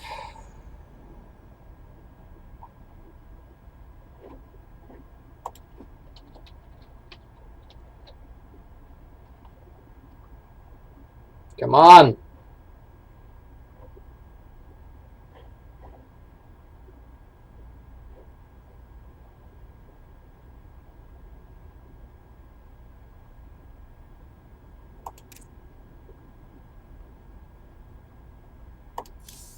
Is that it? Is that it, Center Protocol? 1-2 game. Is that it?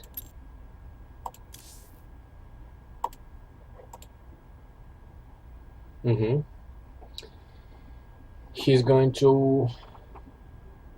Oh my god. Did I select it, or why is it turned to now? Ah, because it's for 4-player map, right? What do you think, guys?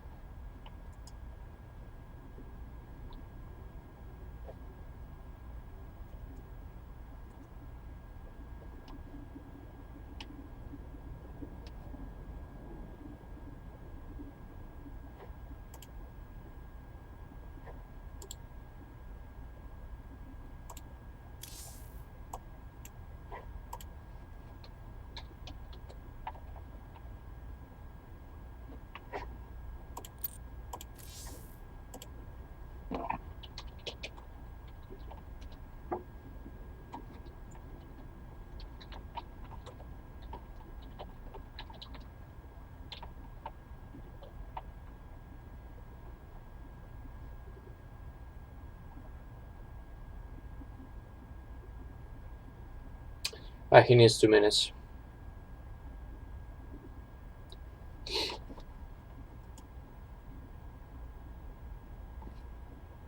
All right.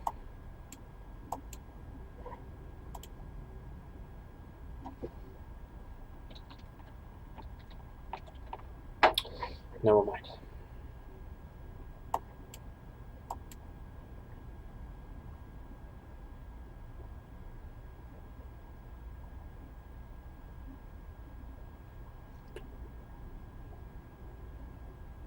Sure. Oh, guys.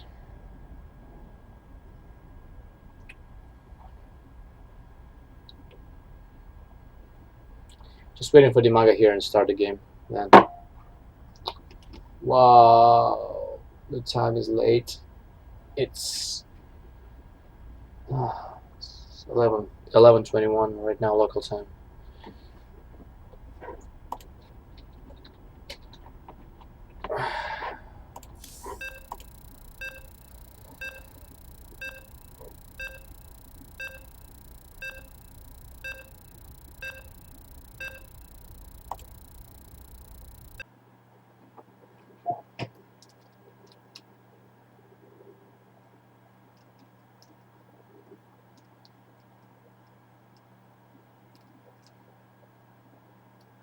Alright, the final game of the day. Just a little bit more patience, guys. This is gonna be over really soon. I know this is tiring. I don't really have this map in my map. I hated Vito Veta already like a long time ago. I really hated this map. And let's see what the guy is doing. Is gonna any surprise to us or something? Let's see. And Dimaga, we got Dimaga in the right, bottom right corner. In the top left, we got the 4-white guy. 4-white guy from Cascade Gaming. Well, consider the spawn locations are across, we might have a fast expansion. Well, the Zerg player has no problem with this map. It's when you turn on Protoss, you may consider playing more careful. Because you have a rocks in your main, and you have a really wide ramp here, you cannot really block it fast. You know, you cannot really open safely with the Nexus first, you know. And this is going to be a fast scouting by Protoss, but by the time he gets here, Zerg actually gonna end up getting some queens and Zerglings already, because he chosen this location first to scout. Anyway, he actually is going to make Nexus, assuming that his opponent is not rushing. Well, he's right. There is no Zerglings coming his way anyway. And the spawning pool is just halfway down.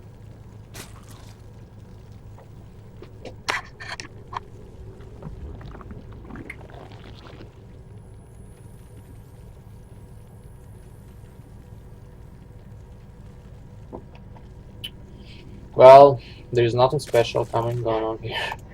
I don't know what to say. The Cybernetics score is down. And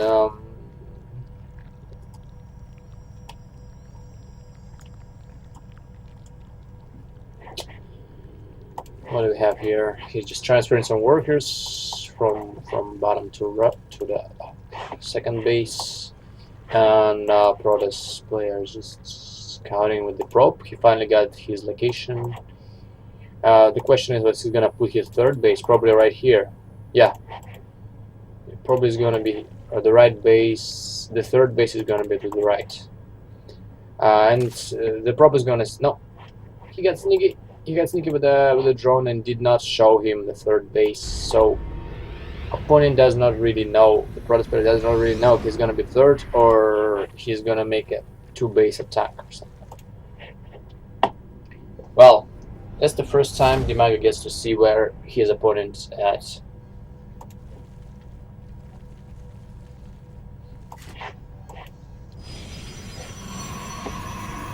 If Dimago actually wins this game, this is gonna be a big comeback. He was down 2-0 and managed to win 2 in a row. It'd be a great comeback for Dimago, but some of you guys may be cheering up for a Protoss player as well. So I'm not sure. Got 3 gates already, and no technological. Yep, that's a Stargate. He actually lost his one of his units. One worker, the single prop, has been taken by Dimago. I'm still already owning, man. And we have here. He's gonna break it. No.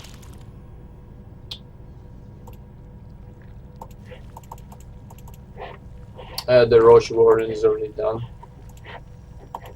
He's mining 2 gazer with the 2 extractors of 3 bases yet, and there you go. That's what I was talking about. The rocks in the back door in your base is always something you need to keep your eye on it, because once they broken, it's getting hard to halt. We need to build additional wall off here, and you actually can stop those Zerglings from breaking up your rocks. Let's see what he does next. 51 workers to 43, and this is acceptable for Protoss, I guess. 2 roaches on the way. He starts to morphing into there right now, and adding 2 additional gazers.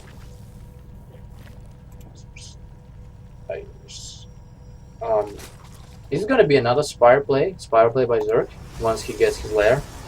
Anyway, the Protoss chooses to make an Oracle and expand to the third. This is really hard to expand on this map while you are turn on Protoss player, because Zerg gets so much freedom here, and the Temple Front Bar with the depths did not work out at all. Those adepts are really exposed to fast speedlings, I guess, if he had like Outmast. Alright, the Oracle play comes into play here. I cannot do anything against 2 queens. And our Lord's going down here. He starts making Void Race. He's probably gonna do some kind of push with the Void Race and adapts. Let's see.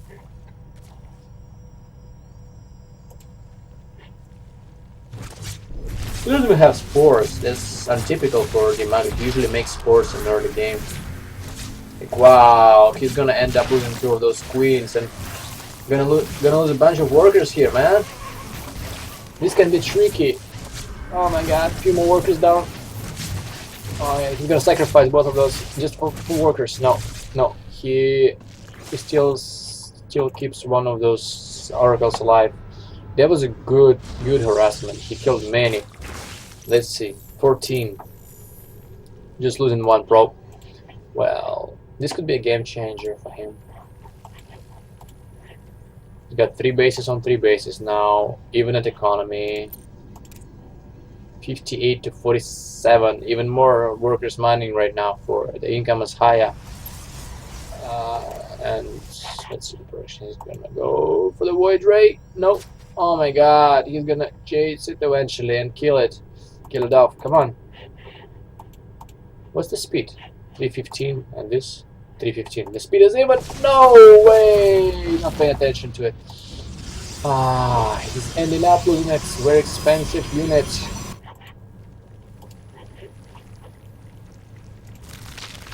Ah, he's making some ravages. This is gonna be scary attack for Protoss. Is he gonna be able to hold it off? And here comes the attack. And is he gonna be able to hold it? That's the question. It looks like it's getting really close in there, but no, Zerg is too much of Zerg player here. What's happening? He loses the mothership core, so he gets no photon overcharge. Oh my god! Is he gonna lose the game right here? No way, he wasn't such a lead, but no, Zerg plays too hard. Zerg units are too strong for Protoss to beat, man. Really. Just look at this. He eventually loses nothing. All of his army is still alive. And, you know, Protoss had like decent amount of units. Ah, the disruptors came too late. That's the problem for him. This is gonna be extremely hard for Protoss to hold. And that's the GG. The GG is called, and Dimaga wins the cup, the Regenerate Cup number 3. Well, congratulations on this good play today.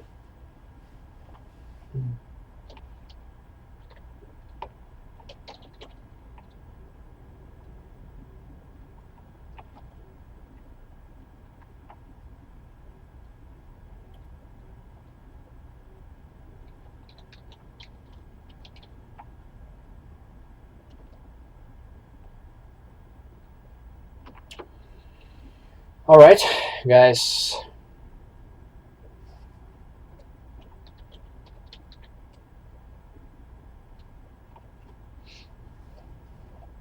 Alright, guys. I'm gonna end the stream here because this is over. Dimaga wins. This was kind of predictable. To me, it was obvious and obviously predictable that Dimaga is gonna end up winning the whole thing, and he eventually did that. So alright guys, thanks for watching, and I'm gonna upload the stream on YouTube in case if you need the watch.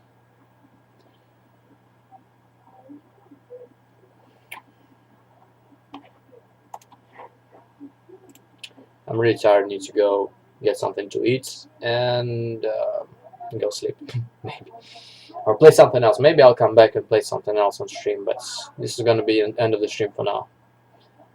Bye.